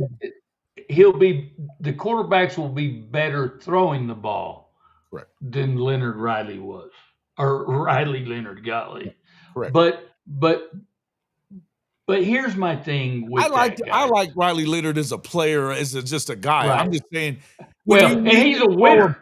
He's a winner. But when you need to make a big completion, you couldn't trust him to do it. But when you needed a first down with 3 yards or less, sure, he did it. I'm not hating on him. And look, Notre Dame. No, I'm not saying you are. But I'm just saying where they needed to get better was that particular thing. And because everywhere else, they're really good on defense. They're killing it in the trenches. They've got the best tandem of running backs, in my opinion. At least one of the better tandems. I mean, come on, man. And here's my thing, Jason. I how I feel about polls. Preseason polls, you can wipe your ass with them. They don't mean shit. I don't even, they could have been 2 through 12, 1 through 12. I do believe there'll be a playoff team. Sure. But from there on, I'm not going to sit here as a Notre Dame fan and say, well, they're going to win the Natty because they were there last year. They got so many people returning. No. I think that they're my favorite coming into the season because they have so much back. Right. I think that they've gotten better each year, and I think that they have a quarterback. Even if it wasn't Carr, I think that the other kid is really good. Hey, Minchie. Hey, I'll tell you this. Stud, bro. Stud. We were talking about college football 26. Hey. My grandson played with Minchie instead of Carr because Minchie played better. Nagy is him and BV mostly just a DC right now, as long as the defense is good. Okay, I'm going through it. Oh, shit, man, I'm way behind. Okay. True, a lot of ACC series. Franklin is the most overrated trash-ass coach in the nation. Well, second. I forgot about Tebow. Yeah. Yeah. Okay. Half won't pan out anyway because of wasting money. Look, I don't know what's going to happen we can move on from Penn State. I think that Notre Dame is in a position that, look, I can understand Notre Dame fans believing they're going to win the Natty. I think that it's a toss-up year. I think there's a lot of teams that can, but this is a year that Notre Dame should be able to get it done. If they don't do it this year, I think it could be tough to do it if you can't do it with this team and with this wide open of a field. You know what I mean? Yeah. So my expectations for Notre Dame are through the roof. I love their coaching situation. I love the way he's recruiting. He's not doing the BK thing and whining his way into mediocrity similar to Mike Gundy, right? this is a different animal at Notre Dame. But Freeman embraces that and says, fuck it, we're going to win anyway. I like Marcus Freeman, man. I'll tell you what. Well, if they do have to hire a new coach, I would love it if it was him, because this dude is that guy. He's a real deal. Yeah. Well, and you know, Jeremy, I see your post here. Notre Dame has no conference, so it will be interesting. What the fuck does not being in a conference have to do, Jeremy? Here you go. You're welcome. Come on. What the hell does it have to do with making it interesting?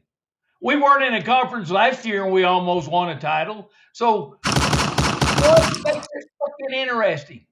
Matter of fact, the truth of the matter is, college football is leaning towards more and more leaning towards less conference meaning than more conference meaning. So you know what? You're a dumbass. In a nice way, fuck y'all. We don't give a shit. I don't give a shit, Jeremy, about no damn conference. We are the conference. You had to know you were about to run into that buzzsaw there, Turpin. You knew better. You start with that conference talk and coach is going off the rails every time. Love it. Shawty says we busted Notre Dame's ass. Can't wait. Maybe this year, because you didn't last year. We beat you with a boring ass team last year, Shawty. Oh, I love it. Number 3, Texas. First year of Arch Manning, fresh off of 13-3, and an appearance for the second year in the semifinals. Look, along with Manning, the Longhorns returned big-time playmakers in Wisner and Ryan Wingo. Ryan Wingo did not – when did he had one touchdown and one 100-yard game. What the fuck are we talking about? Projecting that he's going to be a big-time playmaker. I think he is, but he isn't yet. They're not returning it yet. Anthony Hill, like him. Michael Taft, like him. Good players. Here's the thing. How do you, and you know what? I've heard this a couple of places the last few weeks. How can you truly believe that Texas is really so destined to, I mean, it's so Arch Manning centric, Coach. It really is. It has more to do with the Arch Manning shit than it has to do with anything else, because they believe that he's the second coming of God, going to come in here, and if he was that good, why didn't he start last year? Thank you. I don't get it. You still got, I mean, guys like Steven Lasson, I'm going to pick on him because that's all he does is love on Texas, the Athlon Sports guy. And he's always on the SEC show, which I like that show. I'm not hating him, but they love on him and he loves on them. And it's all Arch, it's all Texas, blah, blah, blah. They've got the best this, they got the best that. Listen, I get it that they've been recruiting well. I'm not saying they haven't. It's the same thing. Come on, man. When you lose the core of your defensive line 2 years in a row to the NFL, you've lost 25 guys from, and mind you, neither of these teams won the Natty. They certainly were favorites to win the Natty the last 2 years. You know when's the last time they beat a team that had equal talent as them? Right. It was Alabama 2 years ago, when Alabama wasn't really who they were going to be later in the year. Saban's last year. Aside from that, the Oklahoma game the next year, or later that year, they get beat. OU had all the injuries and stupidity going on last year, but they won that game. If you want to give them that one, fine. A lot of people beat OU last year. So good luck. You almost lost to Arizona State, and you had opportunities to beat Ohio State and went sideways and backwards instead of towards the goal line. Just is what it is. If they were so fucking good, why didn't they win it the last 2 years? Hell, the first year, they lost 2 years in a row to Kalen DeBoer when he was at Washington. Yep. And we're supposed to believe that they're better than Kalen DeBoer or that Sark's better than Kalen DeBoer at Bama? No, I'm not. I'm not doing it. And I'm going to have to see it. Do I think they're still going to be good? I do. Yeah. I think they'll be good. I think they go 8-4. But I also think this. But fuck them. That's this, Jason. Right. The brand has finally returned. Fuck your brand. Shout out to Oni Kuno. All right. I've said enough. Alabama at number 4.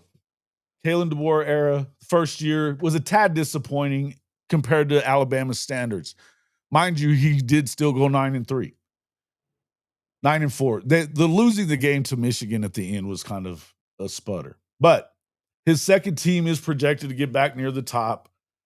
The defense is good. Ty Simpson is going to have to be good, or Keelan Russell's going to have to be. Somebody's going to have to be good at quarterback. I don't think it takes, just like I said with Notre Dame, I don't think it's going to take much to be better passing the ball than what we saw from, I'm a Jalen Milroe fan as an athlete. Yeah. I'm not as a passer. No. So I think that they're loaded up. I think they have every ability to get there. Ohio State, look, they lost some guys as well. They still have the best player in the country back in Jeremiah Smith, I believe. They've been recruiting very well as also. They're number 5 here. Clemson at number 6 may be a little low if you go by a lot of other people, what they're saying. I still think that I need to see Dabo. We're going to find out what they are week 1 when they play LSU. We're going to find out week 1. Number 7, UGA, Georgia. Entrusting their offense to a new arm. They better. I'm gonna tell you what. They better get back to their running ways. Yeah, I would agree with that. I don't know that. Yeah, they don't get back to their running ways. They're not even gonna make it. They did add. Look, here's the thing. I think that the guy they added from SC, I think there's a reason that Lincoln didn't play him very much at receiver. He was more of a return guy. Lincoln doesn't have a problem playing good receivers. I think as electric as the kid is with the ball in his hand, he doesn't catch a lot of balls. He drops them. There's something up there that they'll have to get more out of him than they were able to get out of him at USC. We'll see. I also think that they reload at Georgia. I don't have a problem with where they're at here. I think they're going to be fine. Are they going to make the playoff this year? I've been saying no, so I'm going to stick to that. But I don't have a problem with where they're ranked in the preseason, for sure. Number 8, this is going to freak a lot of people out. It's Oklahoma. Phil Steele loves OU. Here's why. John Mateer, 3,139 passing yards, 29 touchdowns. An additional 800-plus rushing yards and 15 touchdowns on the ground. That's 44 touchdowns and right at 4,000 yards total. Yes, we know he was playing in a lower conference. Cam Ward did too. He went out and went number 1 overall this last year and played very well at the next level up. Can he do it in the SEC? We're going to find out. There's continuity, and the defense is legit. The reason that I'm not that worried about Brent Venables overall, it's quite simple. The defense is legit. Best defensive line in the country, in my estimation. I know you don't necessarily agree. In my estimation, it's the best defensive line in the country. It's the best defensive line in the SEC. But we'll see. Number 9, Texas A&M, also known as Texas 8-4. Number 10, Florida. DJ Lagway, a lot of love for DJ Lagway. Look, Florida's good. I think as much as I like DJ Lagway, I think the reason that you should be high on Florida is they also have a very good defense. A very good defense. They're built up in the trenches pretty well. It may be a year premature on them being a top 10 team, though. Just my thoughts. 11 through 25 is LSU, 11, Michigan. Oregon, I think Michigan's too high. Oregon may be a little low. Miami, Arizona State, Indiana, Illinois, Baylor, Utah, Tennessee, USC at 21, Ole Miss at 22, SMU, Auburn, and Texas Taco Tech at 25. We're not going to go through 136 of them. We'll just go with the top 25. Coach, what say you? Oh, I'm not going to say a whole lot, Jason. Like I said earlier, this time of the year, it's it's wondering and wishing and praying and hoping. You don't really know. I think there's probably 6, 7 teams that got a chance to win it all that we know are going to be top 25 team. But at the end of the day, there's not a whole lot I'm gonna agree or disagree with. I don't think there's a ton of heartburn with most of it, as far as I'm concerned. I think that he's high on A&M for sure. Oklahoma. I can understand why people would think it's crazy to have Oklahoma in the top 10. I do. I could understand. I agree. But I can also see why he does as well. I mean, we've talked about, you said that they're a playoff contender. No, I agree. I think they're a playoff contender. So there you go. I mean, does that make them a top 10 team? It depends on the person. I don't know. LSU's low in my opinion. I think they're one of the best teams, but I still think that it could be here's the thing about LSU. You better win the first one. As talented as they are, at some point BK is going to have to figure it out. Because and as long as he's been coaching, this shouldn't be, I don't think he's a great fit at LSU. I think they're ultra talented. I love their quarterback situation. I think they should win. I don't know that I believe they will, but I think that they should. No, I don't. Jason, I don't think they'll win the way I don't think they'll be a playoff team. I just don't see that happening. I don't see Michigan being a playoff team. Obviously, I think Oregon will probably be above Michigan. Miami, we're going to find out about Miami in week 1. Are they legit or are they what they've been being? And Carson Beck, I mean, that's a big question about Miami. I think if Miami loses that game, and I think they lose that game, I don't know that it means a lot for the rest of the season. I don't expect them to win it, but I think that they should win the ACC, or at least they should be playing for the ACC. They should have last year. Should be. But here's the thing. Is Carson Beck actually back healthy? The last time we saw him, his arm was hanging there, man. It didn't look good. We'll see. They said he is. We'll see. Well, and they're going to say that. I mean, they've got to say that. So good question here. I want to. We'll kind of get into. I brought up the Phil Steele stuff. I'm not going to continue going through that. There's a lot of South Carolina being not in the top 25 is a little surprising to me because everybody else is loving on them and Lenoris Sellers especially. I'm a fan of Lenoris. I don't believe at all in Shane Beamer, so I'm not bothered by them being 27th here at all. I think that they come crashing back to earth as you would expect. A lot of people don't believe that. A lot of people don't. The other one that I think is kind of stupid in the top 25, though, a few of them really. SC, I think, is ridiculous.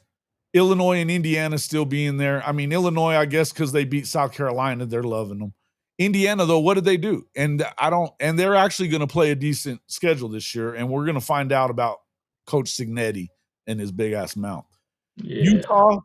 Utah won 2 games in the Big 12 their first year. I know that they like this quarterback from New Mexico. He's a Lobo, dude. Come on. How good could he be? Yeah. I don't know. SC at 21 is whatever, bro. They freaking won. They've won fewer games every year he's been there. That's all I'm going to say. Fewer games every year he's been there. SMU, I don't necessarily have a problem with them being in the top 25. I still think it was bullshit they got in the playoff. Yeah. And Taco Tech, and a top 25 team is just a joke to me. I don't believe in them until I see them. I'm not going to believe it until I see them in a conference championship game, much less winning one. Fuck all that. I don't buy it. But I think he's saying that too because he had other teams from the Big 12 ahead of Texas Tech. I still don't think they're a top 25 team. I just do not. All right.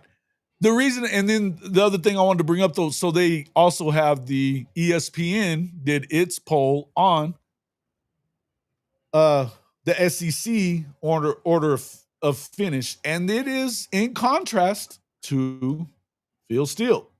Sure. Quite a bit, actually.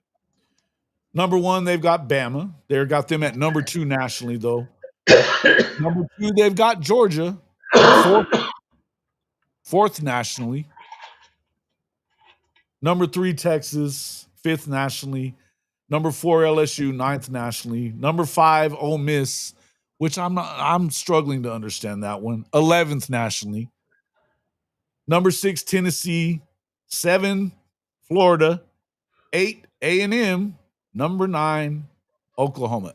Oklahoma picked by Phil Steele as the 8th best team in the country, but they're the 9th best SEC team, says ESPN. Who's picking? It's all what it boils down to. It is. And I don't know where they're Too much bias. Too much bias. There is. And look, I mean, that just goes to show you shouldn't get up or down about any of this shit. It just doesn't fucking matter. It doesn't. And the truth be told, the one thing that I understand the arguments that these ACC and Big 12 homers are given. They need to stop doing rankings. If you wanted it to be reality, you shouldn't rank them till after week 3 or 4. Whatever. Anyway, once you've seen them enough. You know what I'm saying? Because you don't rank them. I understand teams that are coming back with a lot of returning talent, this and that. You still got to put it together, bro. You do.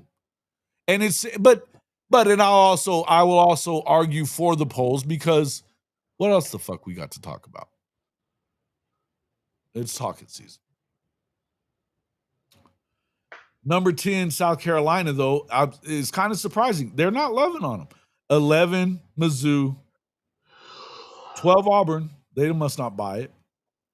13, Arkansas. 14, Kentucky. 15, Vandy. Number 16, Jeff Lebby. And Mississippi State. There you go. Holgerson can make Nebraska competitive. Yeah, I don't know. I don't know if I believe that they're Turpin. You know why? Because their coach is a big old chicken. I don't think that you can play. I don't think that you can coach so scared and be very fucking good. Whining about your fucking schedule and non-con games and stuff like that when you play in the trash-ass Big Ten. I don't get it. Don't rank till week 6. So who will be the next Sooner commit? I'm not the recruiting guru. That's not me. It's another show. It's not me. We'll have I'll be on with K. Chris and those guys, I think Thursday, maybe Friday. We'll let you Chris Mason, he'll tell you all about it. You know, Jay and those guys are all over it. What's that? I said, will he ever? Will. And ever. And ever. And ever. And that's the format, and USC sucks. Shut up.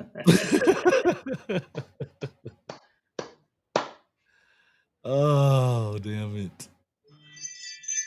Who the fuck is that guy? Fuck the Fuskers. Gross says quit yawning. Quit yawning. Will he ever? You're such a dick. I'm a tired dude. And ever. And ever. Who censored you? I don't know what that means. Who's it? What? If they the censored you, they need to censor me too. Oh, they always censor me. I think we're still being censored a bit. What team has the best first half of the conference, meaning first 6 games? Well, I think that Oklahoma should go into Red River 6-0. So that'll be good. And I think you kind of need to, because the back half of that sucker is brutal. But listen, man, I like the first half of the damn SEC schedule is legit. It really is. And I know we like to talk shit about them Irish in their schedule from last year. But listen, Miami in game 1 in Miami, although I would say you probably have more Irish fans there than Canes fans, but you never know. Probably. I think that's a big week 1 game. Isn't it on Sunday instead of Saturday? Sunday, yeah. I just found out I think I'm going to Florida State, Alabama the day before. Yeah. I think I'm gonna. I got an invite, so I may do it. There you go. Be fun. It's. I mean, Oklahoma's playing Illinois State. I don't have to be there for that. You know what I mean? It's. I don't know. We'll see. But, yeah, Michigan game in week 2. That's huge. I think that's a huge game. But then with Notre Dame, you got them, and then you turn around the next game, and who is it next? Well, A&M in week 3. A&M week 3. And then Arkansas in what, week 4 or 5? 4, I think. 4 or 5. I don't remember. Yeah. So, I mean, and Arkansas, you know what? Listen, I think that's a tough, and on the road. That's a tough one on the road. Taylor's going to have something there for them. And Taylor Green, I like him, man. I like Taylor Green. Well, guys, we know. I mean, if you're going to go play an SEC football team at their place, you're in for a battle.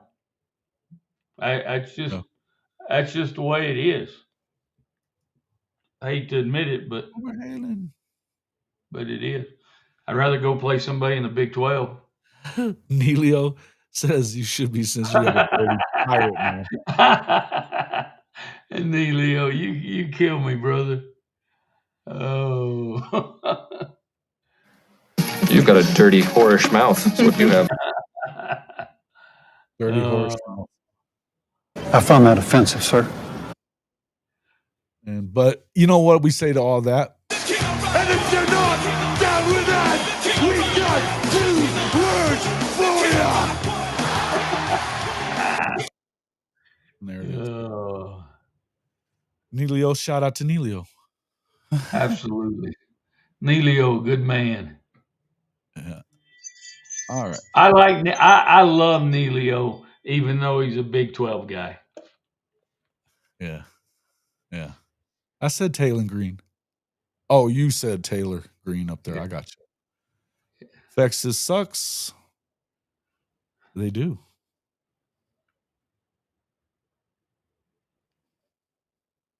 And call your team trash, because that's what they are, trash. Suck it. I love it. Oh.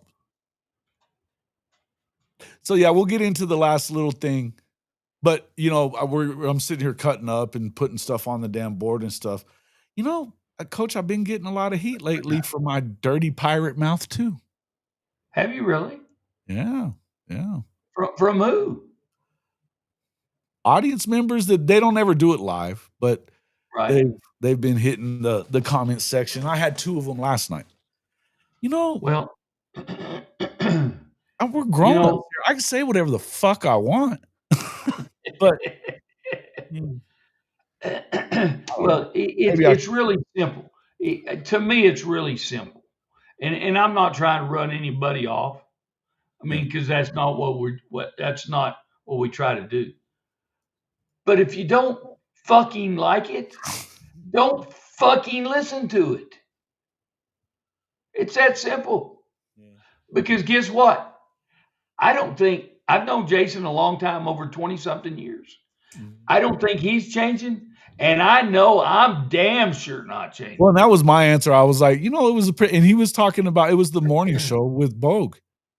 And I mean, it was, I guess at the end we said the F word a couple of times, but it was mild compared to tonight, even overall, pretty mild. And I said it's kind of mild until maybe right at the end. I was like, but I got to tell you, I don't really see it changing a whole lot. Yeah. Because, and guess what? You know what? I understand that if you don't say cuss words as much as I do, or Coach does, or whoever, cool. You know what? I had I had a lady at my workplace that she asked me about the podcast. Yeah. And I told her, I said, look, you really don't want to go on our podcast. I kind of said the same thing to a couple of them down there. Because you don't want to hear me on the podcast. And I said, probably sent her right to the show. Probably. Yeah. But at least I did it with a warning. You know, what you get from me at work is not what you get from me here on the podcast. And Jason, and I'm totally different at work than I am here on the podcast. It's not the same, because, and I'm not saying we're not in a professional setting here, because it is, but it is different, a different professional setting. And even if you're bringing it to OU creators, I'm still not the only one that says cuss words. Now, I know that the Surge twins don't. They talk a lot of shit, but they just don't say shit. Right. Yeah. Well, and to any of you that are listening that think we might curse too much, here's my thoughts for you. I don't give a shit, or I don't give a fuck. So that's my thoughts. I got it that time for you. It is what it is. Listen, I didn't even mean to. I shouldn't have probably brought it up. But I just want people to understand that, folks, if you're not grown up enough, and if you want to talk about, look, man, I don't think that whether or not you go to church every time the door's open or not, you're still a sinner. I promise. And just because you may not say the cuss words that I say don't make you any better, because you're judging me by talking shit. We put out this content that, you know how hard I work at this shit. You know what I mean? Well, and they don't find something better to come at me with. Find something better to come at me with. I'm not a kid. Everybody doesn't know how hard you work at it, Jason, because until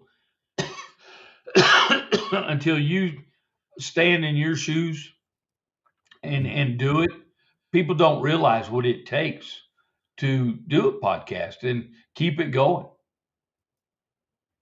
So, yeah. Anyway. Well, I don't have to cuss. Listen, and I don't have to, but I do. No. I don't have to. None of us has to.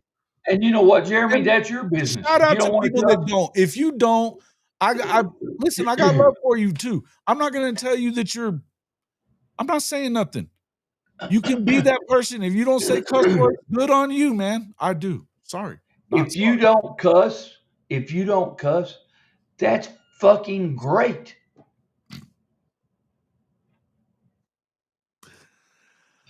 Oh, I love Coach. What up, Brinsky? What's good? Hey, shout out to Brinsky Sharp. Congratulations to Brinsky Sharp. He hit his 1,000th subscriber yesterday.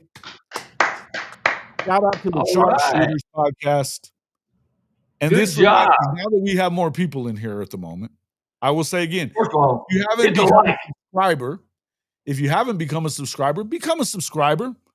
If you don't mind a little cussing, Become a subscriber. Because if we get to 5,000 subs before August 30th, when the season starts, I'm giving away 2 copies of the college football video game. And we'll do it randomly. If you're an Xbox guy, we'll buy you an Xbox one. If you're a PlayStation guy, we'll buy you a PlayStation one. Cool? Just fucking subscribe. Become a subscriber. Become a subscriber. Thank you, Turpin. I appreciate it. No judgment. Some people do. And to me, if you're hiding behind that Bible, then you shouldn't be judging other people for what they do. It's not your job. It's really not your job. I like Derek. I like it, Derek. Why even say anything? Thank you, Derek. I appreciate it, my man. Yes, sir. Appreciate it. All right, moving on. I'm not going to waste any more time on that. Last thing of the day. Yeah, fuck it. Last thing of the day.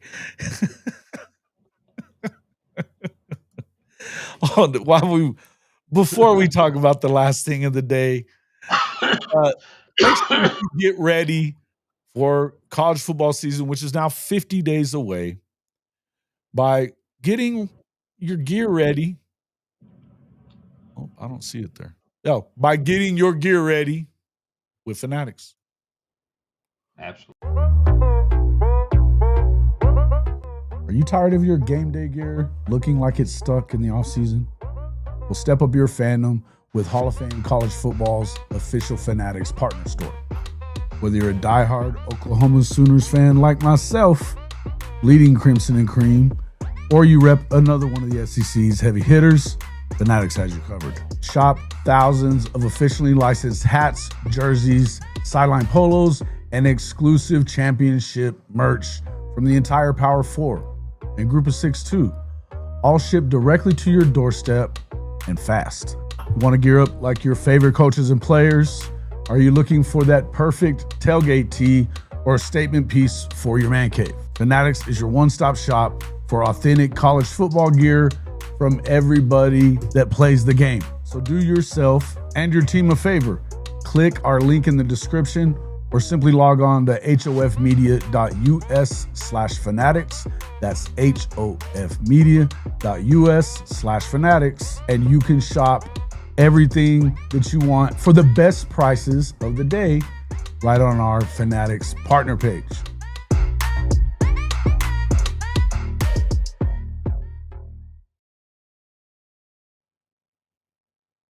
Oops, wrong one. I'll tell you what, Fanatics, they don't really pay as much. Basically, I use it to get more Fanatic shit. The reason that I pump that thing so much is for you guys in our audience. If you're buying gear for your program, well, whoever you like, I know mostly everybody in here right now is Oklahoma fans.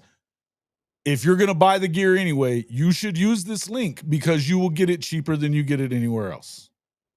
You will. The best daily price period goes through that link. So jump on there, get it. It's my gift to you guys for being great to us. I mean, use it. It helps me get a hat every once in a while, and I much appreciate that. It's way more important to just hit the like button. If you just do that, I'm way happier. We've had 726 views so far. We've got 56 likes. We're a little under 10%. But we've got more likes than we have current viewers in YouTube, so that I appreciate. I fucking know why.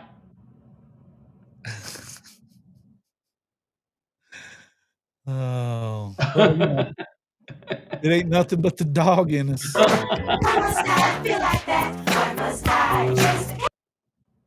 There we go. All right. I don't know who's going to be the next commit, brother. That's really not. I follow recruiting somewhat. Nothing like Jay and Coop. Nothing like PG. Nothing like Parker and Brandon, your boys. Just don't do it. So I like recruiting enough, but I don't make a big thing of it. I talk about other shit. All right. Two things. David Pollack doubting the ACC's chances at getting a second team in the college football playoff this season, which is pretty good. The second thing. I'll be right back. Well, we got to hear this before you leave. The second part, Joey McGuire is feeling himself quite a bit, Coach. He really is. He wants a home and home with LSU. Calling LSU out. Yeah. Go ahead. We'll continue. I'll talk about Pollack for a second. Okay. All right. So appreciate it. Love you back. All right. May or may not have been hate watching some Texas channels today because of the whiffs in recruiting they made. Yeah, listen. That's the kind of recruiting content I like. I got kicked. I don't know how many people know this already, but I got booted out of Catch's stream one day, and I didn't even really say nothing to him. He's very thin-skinned for all the shit that Catch talks. Orange Bloods is, fuck them. They're Texas. But I thought it was funny. David Pollack, though, he's stirring the pot, I think, not believing that the ACC has a good chance in 2025. I believe, my guess is the reason he feels this way. He thinks it's just going to be Clemson. SMU, I guess, think about it. But I think the reason he's going about it, I think they're going to, again, probably overcorrect, and they will have definitely four SEC teams. Even just doing that makes it tougher to get a second team with the group of five. I really think that with the way they're doing things so far, even in the 16-team playoff, I think it's going to be rare that the Big 12 gets in a second team. I think it's going to be very rare unless they do the 4-2-2 model, which they don't seem to want to do for whatever reason. So I think that that's tough. We'll see what happens, but I wouldn't be surprised if it was like that. Here's the thing. He says the Big Ten at the bottom is pretty bad, but towards the middle, the top, it gets really good. And you got multiple teams to win it. SEC, same thing. Couple bad at the bottom, but on the whole, a lot of teams that can be consistent that can beat you. Big 12, a little bit more top heavy than it was. I think Arizona State's up there. Interesting to watch. But the Big 12 and ACC are fighting with the Big 10 and SEC, and they're just not going to win that fight very often. And listen, it's there. Whether or not we want to agree or not, there's a big difference. But one team only, and they're not going to be happy about it. It's not going to be a fun thing to discuss late in the season. I would tend to agree with this. I think the best thing that you could do if you're the Big 12 and the ACC is take that 4-2-2 model for the next set of playoffs. Now they're talking 5-11. You are looking to not have anybody in it. I think it's and it's not that I think you don't deserve them. And that's not what I think.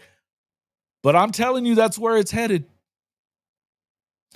The 5-11 playoff model, it's stupid.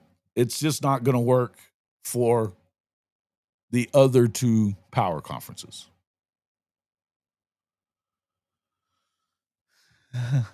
It might make your head explode. Yeah. I wanted to call this guy from Twitter yesterday. This is why I stay off Twitter for the most part. Oho to Texas Tech, though. Yeah, see, and these are the kind of things that's really going to get people pissy because you saw BYU get one of the top quarterbacks, a 5-star last week.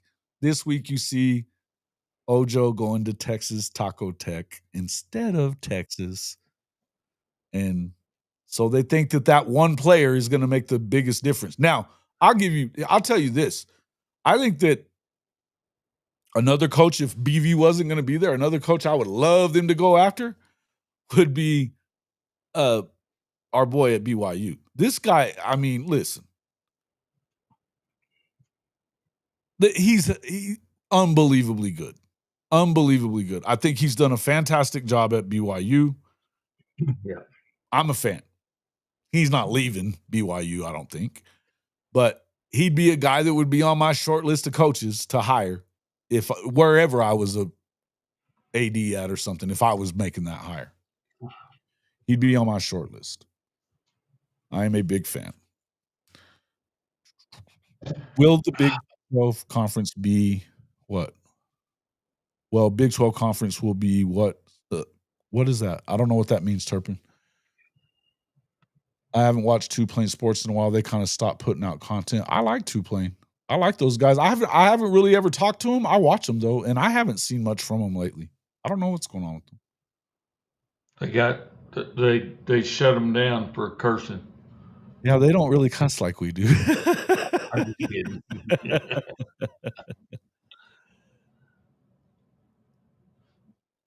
You all talk about Phil Steele, big on OUD line there. Yep. That we were talking about that a little while ago. And listen, I mean, but then Ryder, you turn around and look at what ESPN thinks, and they think they're the 9th best team in the SEC, not even just the country.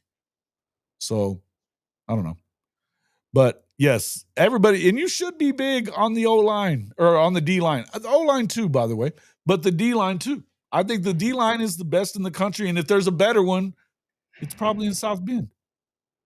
Well, and guys, that's where you win ball games on both offensive line, defensive line. That's why y'all are going to have a good year.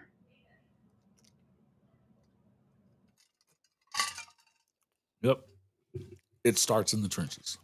Yep. All day long. Your market is absolutely ridiculous for advocating for that. It's if you were going to do this cocky walk stuff and, acting like you're fighting the good fight, you should have did it last year before you gave up the fucking control. Yep. Because now it doesn't really matter what you want. It's up to the Big Ten and the SEC. The fact that they're fighting with each other, fine, whatever. It's still it's gonna benefit them no matter what. It already was gonna benefit them no matter what. And Notre Dame. And Notre Dame too. But I'm telling you, like the 4-4-2, they were gonna be limited with the 4. Yep. Now they could get 5, and they probably will.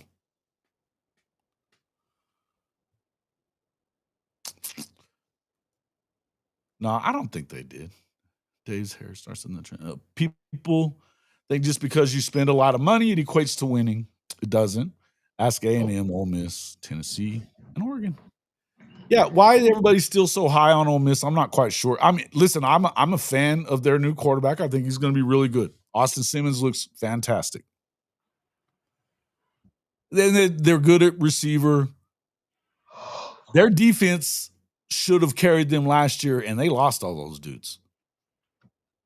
And they couldn't run the ball. And that's why they should have gotten in probably over, they definitely should have gotten in over SMU or whatever, or Indiana for that matter. But I'd still tell you that I don't think they're going to be, I think now a down year for them under Lane Kiffin is 8 wins or something, right? It's going to be 8 wins. He's been killing it. They've got like, I think 10 total 10-win seasons in Ole Miss history. He's got 4 of them. 4 or 5 of them now. Or it's 8 or 10, something like that. Anyway, I don't really see them doing it. So we'll see though. What are we saying? Maybe, but it worked for Ohio State. That's not how it works. Here's how it works for, you know what? You know what the thing is? The thing that what you're talking about, and see, this is where Riley 2-10 against the SEC. The problem with what you say, you're lacking the full story about that. And not only that, you could say the same thing about Michigan from the year before. But here's why they won, both of them. Their money was spent on retention of the guys that have been in their program. They had the deepest teams full of talent when it came down to it. Michigan, they were older. They had more experience. They were big in the trenches, just like you need to be. Same with Ohio State. You could say is the reason that Ohio State won more because of Caleb Downs and Quinshon Judkins? No. I don't think it is. Well, I think it's more about the guys they kept from going to the NFL the year before. Exactly. And Riley, we'll see if it works, because y'all can prove it up to us, see how it works, because y'all are paying a lot of money for a lot of players. So we'll see if it works. I say it doesn't. Yeah. Cherry Bear gives away 5 Hall of Fame college football memberships. Wow. You too can become a member for as low as $2.99 a month. Dave's here becomes a member. Daniel Longoria becomes a member. Big Finn, Stephen G is a member again. Sharpshooter becomes a member. Welcome to the Hall of Fame College Football Mafia fam. Appreciate you guys. Appreciate you very much again, Cherry Bear. My guy. Appreciate you. All right. How many likes we got, Jason? Yeah, hadn't went back to it, but we're up to 58. Be cool. Let me see if are we ahead on? I think we're still at 4498 on the subs. Again, shout out to Brinsky for getting to 1,000. Here's hoping that 2,000 comes even quicker, man. Well done. Hey, we did go over 4,500. We are now at 4,502. All right. We've added 4 since we started. Good job. Good stuff. All right. Awesome. Thank you very much. Anybody, if you hadn't hit the like, please make sure you do that. That's the free way to help us. We love donations, but we love likes even more.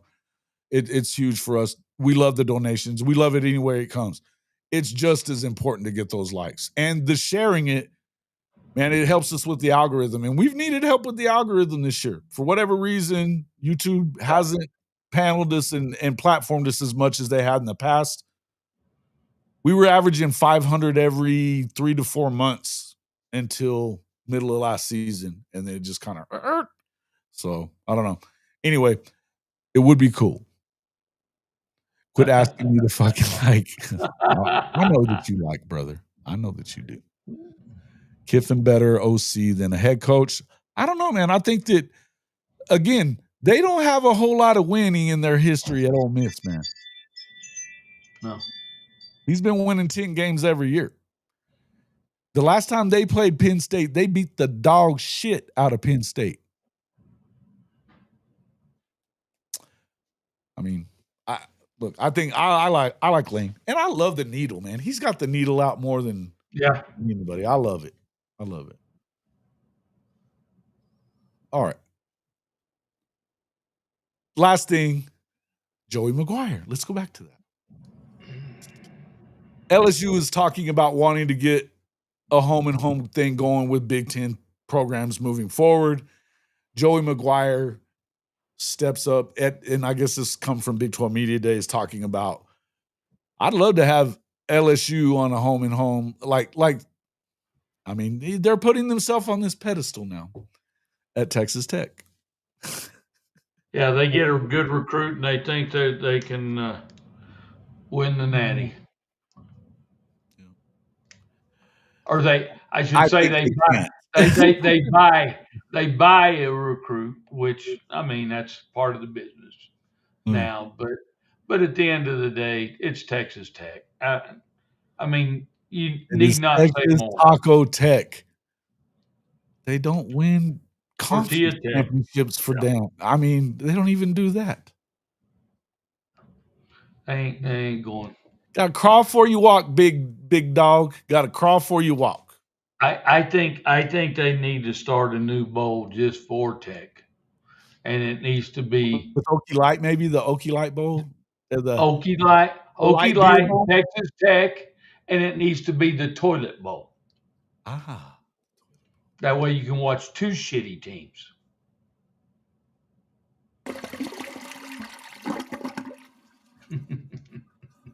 There it is, the Toilet Bowl. Never sweat, I'll protect. I'll drink to that. And if you're not down with that, we got 2 words for you. Suck it. Here we go. One recruit class. Man, that's still making noise. Holy shit. One recruit class, and they expect to win that way. And that's the whole point. Listen, I don't understand the Ojo thing. For optics, I guess, whatever. It's good if you're Texas Tech, anytime you can beat Texas for a recruit is good, right? It signifies something. But it's going to take a lot more than just one Felix Ojo to do that. To be and I got to tell you, man, come on. And I got to tell you, and I'm not trying to talk bad about a kid but why? That's all I'm going to say. Why? Well, I mean, here's what I would say. We just talked about it's a trench world. You better win in the trenches. You got to have two things in college football to win a championship. You know this, the trenches, number one, but quarterbacks do it.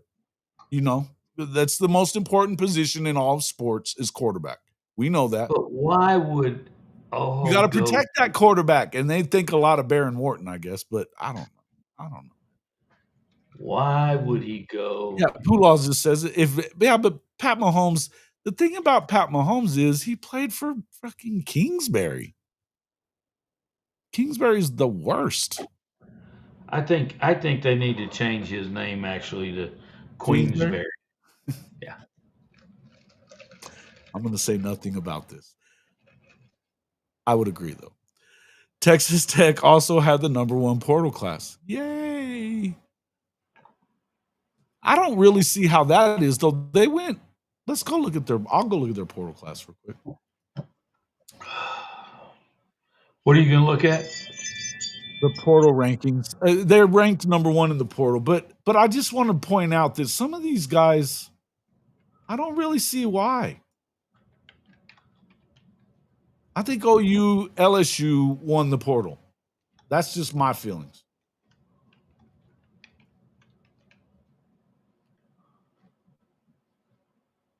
LSU, they've got it number 2. But let's look at this. I mean, is there really winning a portal class unless you actually put it on the field, though? Because I got to say that we've seen portal teams that go heavy portal not do shit. And that's what they're having to do is go heavy portal. So they have what? Tech, LSU, Ole Miss, Oregon, and Miami. So they got no 5 stars in the portal. They got 13 4-star guys. Damn it. Oh, it's not being responsive to the page. I'm not able to get in it. Damn it. All right. I'm about to run out of juice here, I think. Something's going on. Okay. I'm having an issue. Okay. Anyway, their portal class, I guess, man, but they didn't. I don't know. Sometimes those guys are not really difference makers. And who is David Bailey? Yes, they got David Bailey. They didn't pay him 5. They paid now, and I understand spending big in the portal if you want to win now. And I definitely understand the investment, making that investment. And it was a 3-year deal for Ojo. I'll give them, look, I just think that at this point, when you're doing the NFL thing, you should have a scouting department trying to do what I think that they're doing with Jim Nagy. I do. But Jason, when you look at the numbers that they're bringing into the out of the portal into Texas Tech, I mean, they're large numbers. I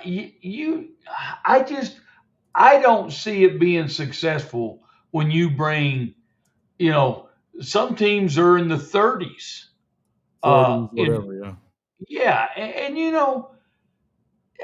that's not going to get it done, man. I think it depends on where you're at. I mean, look, I think that you have to build through your recruiting, which and to their credit, they're trying. They're doing the best they can. But again, I also think that there's other forces at play here when it comes to Texas Tech. We talked about it earlier. We don't have to go crazy with it. But Number one, I think Joey's a decent coach. I don't think he's a great coach. And I don't think that you can overcome being who they are in 1 year. And I don't care about the Ojo move for this year. They're going all in on this year and spending all that money. They spent $10 million in the portal. That's what they said. $10 million. Okay, cool. I mean, okay, cool. Kingsbury's the main reason CW won the Heisman. That's not true. He wasn't there. He wasn't there that year. It was the next year, Terp.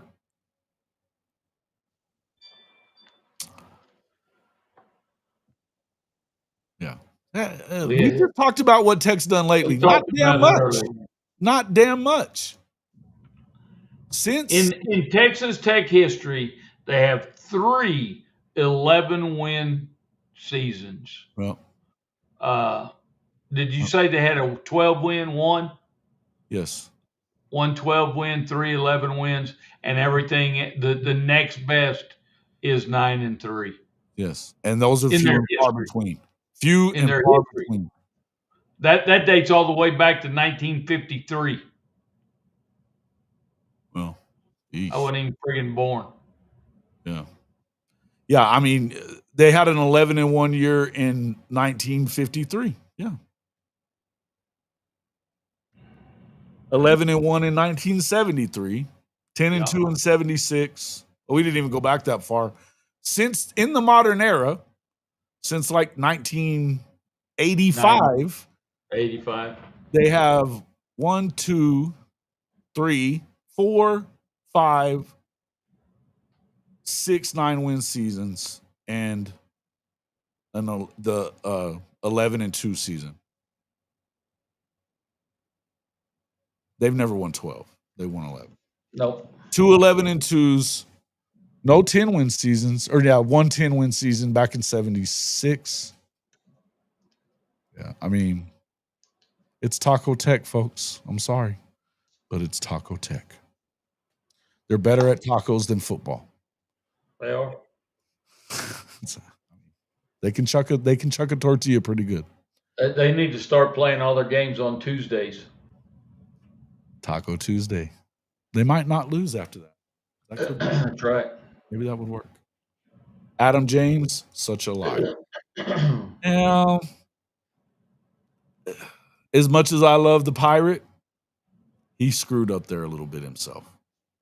He shouldn't have done what he did. It wasn't about putting Adam James in the closet. Not about that. Nope. It wasn't really about that. There was more to it. There was much more to it. The Pirate was well full of himself by then. He was not listening to anyone.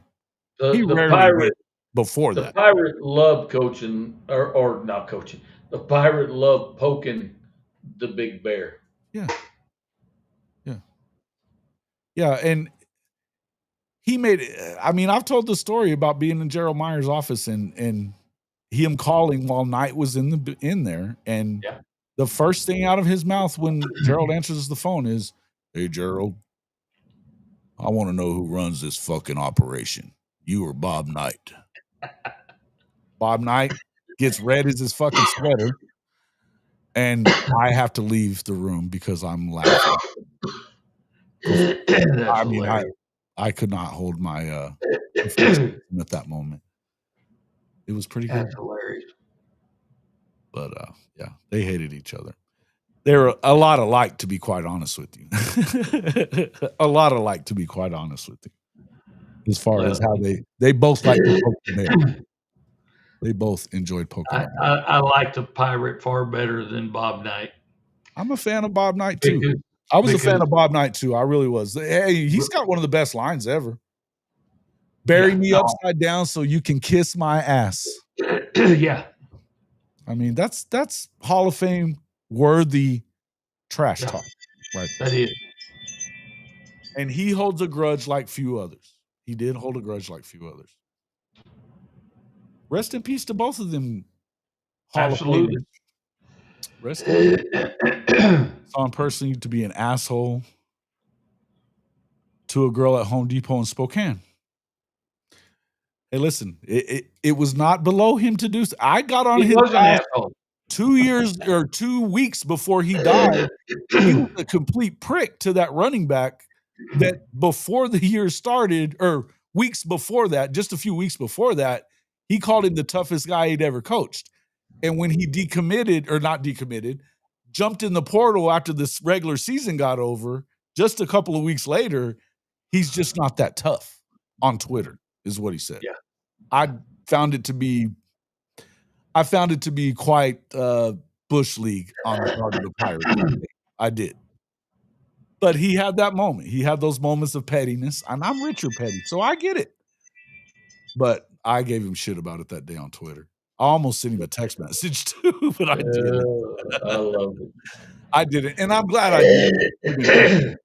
And I'm a fan of very much so. All right, folks, we'll be going for a long time.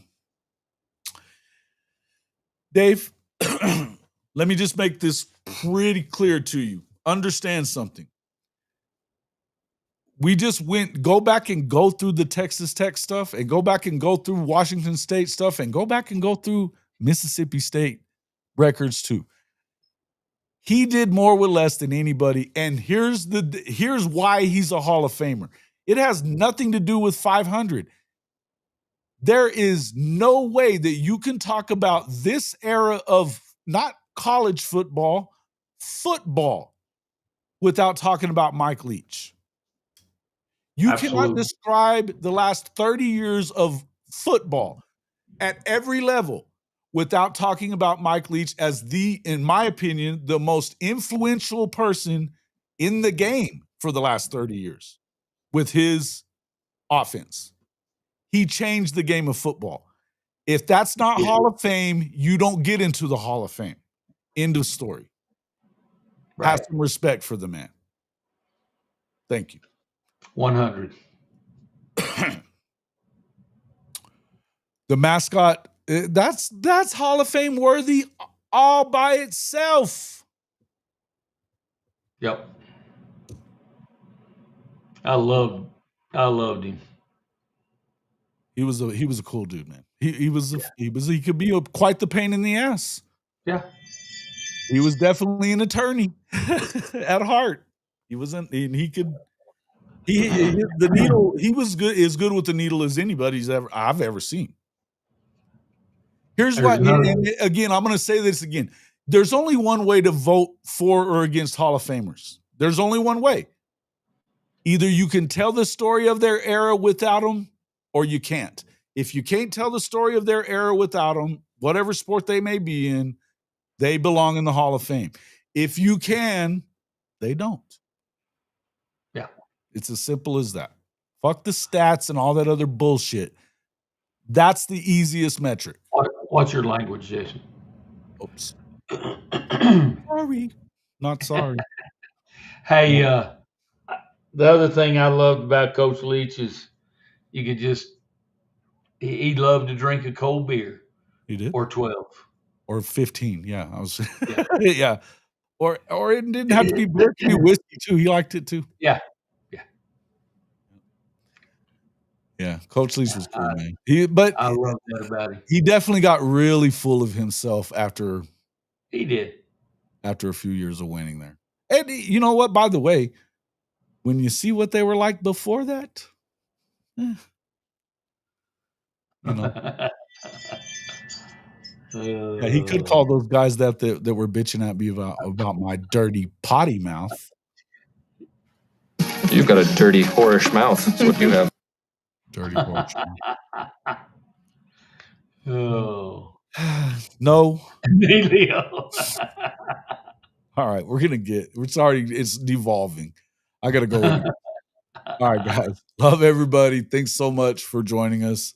Please hit that like button. Please become a subscriber. If we get to 5,000 before the season starts, whenever it is, we'll give away 2 copies of the new college football game. And if you're a winner, it'll be whichever one. It doesn't have to be PlayStation, doesn't have to be Xbox. It could be either. It'll be what it is. From part of the world, I don't like him as or his system. Yeah, but you know, but can you tell the story of football without him, Dave? That's it. You don't have to like the system. You sound like somebody who doesn't love to see change. I get it. People are that way. But you can't say he hasn't been more influential. That anybody's been more influential than Mike Leach and the air raid. Because there's nothing, and again, not just in college football, in the NFL, in high school, every piece of it. Yep. You don't have to like the dude, but you have to know that he was that guy. Yep. And it's not about wins and losses. When you play at inferior, he was winning more games at inferior programs than they ever won before. That says something. All right, guys. We appreciate everybody. Thank you guys for coming in. BYU football, my man. See you. Hey, man. And this guy, hey, he's a BYU guy, and he's here. There you go. I'm a sinner. I know. I'm a sinner. I get it. God loves me anyway. And I love him back. You know, hey, that's what's great about being a Catholic, Jason. I sin and then I go to confession. You don't even have to go to confession, really. He knows. He knows. I'm just teasing. I feel you. Thank you, Jimmy. Thank you, everybody. Appreciate everybody coming in, hitting the like, all the support. Love you guys, man. It's always fun. We will see you back here tomorrow morning. Maybe. I've got something that may pop up, but otherwise I'll be here in the morning. Well. I hope it pops. I hope that pops up for sure. But that's not what I'm talking about. I wish that was what I was talking about. Please get your mind in there. Jesus. All right. Oh. Before this gets worse, bye, everybody.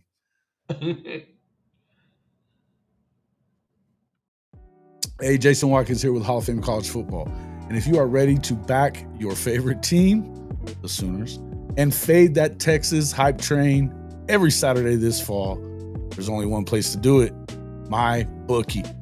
Right now, you can double your first deposit up to $1,000 when you sign up at hofmedia.us/mybookie1000. That's hofmedia.us/mybookie1000. Yep, 100% deposit bonus, and it takes less than 5 minutes to get started. Whether you're betting college football, rolling the dice in the online casino, or dropping a 10-leg parlay on SEC Chaos, MyBookie has everything you need. Bet anytime, anywhere, on the go, at the tailgate, or yelling at the refs from your couch. Just don't talk trash. Put your money where your mouth is. Hit that link, hofmedia.us/mybookie1000, and get your deposit bonus today. Bet anything, anytime, anywhere with MyBookie and Hall of Fame College Football.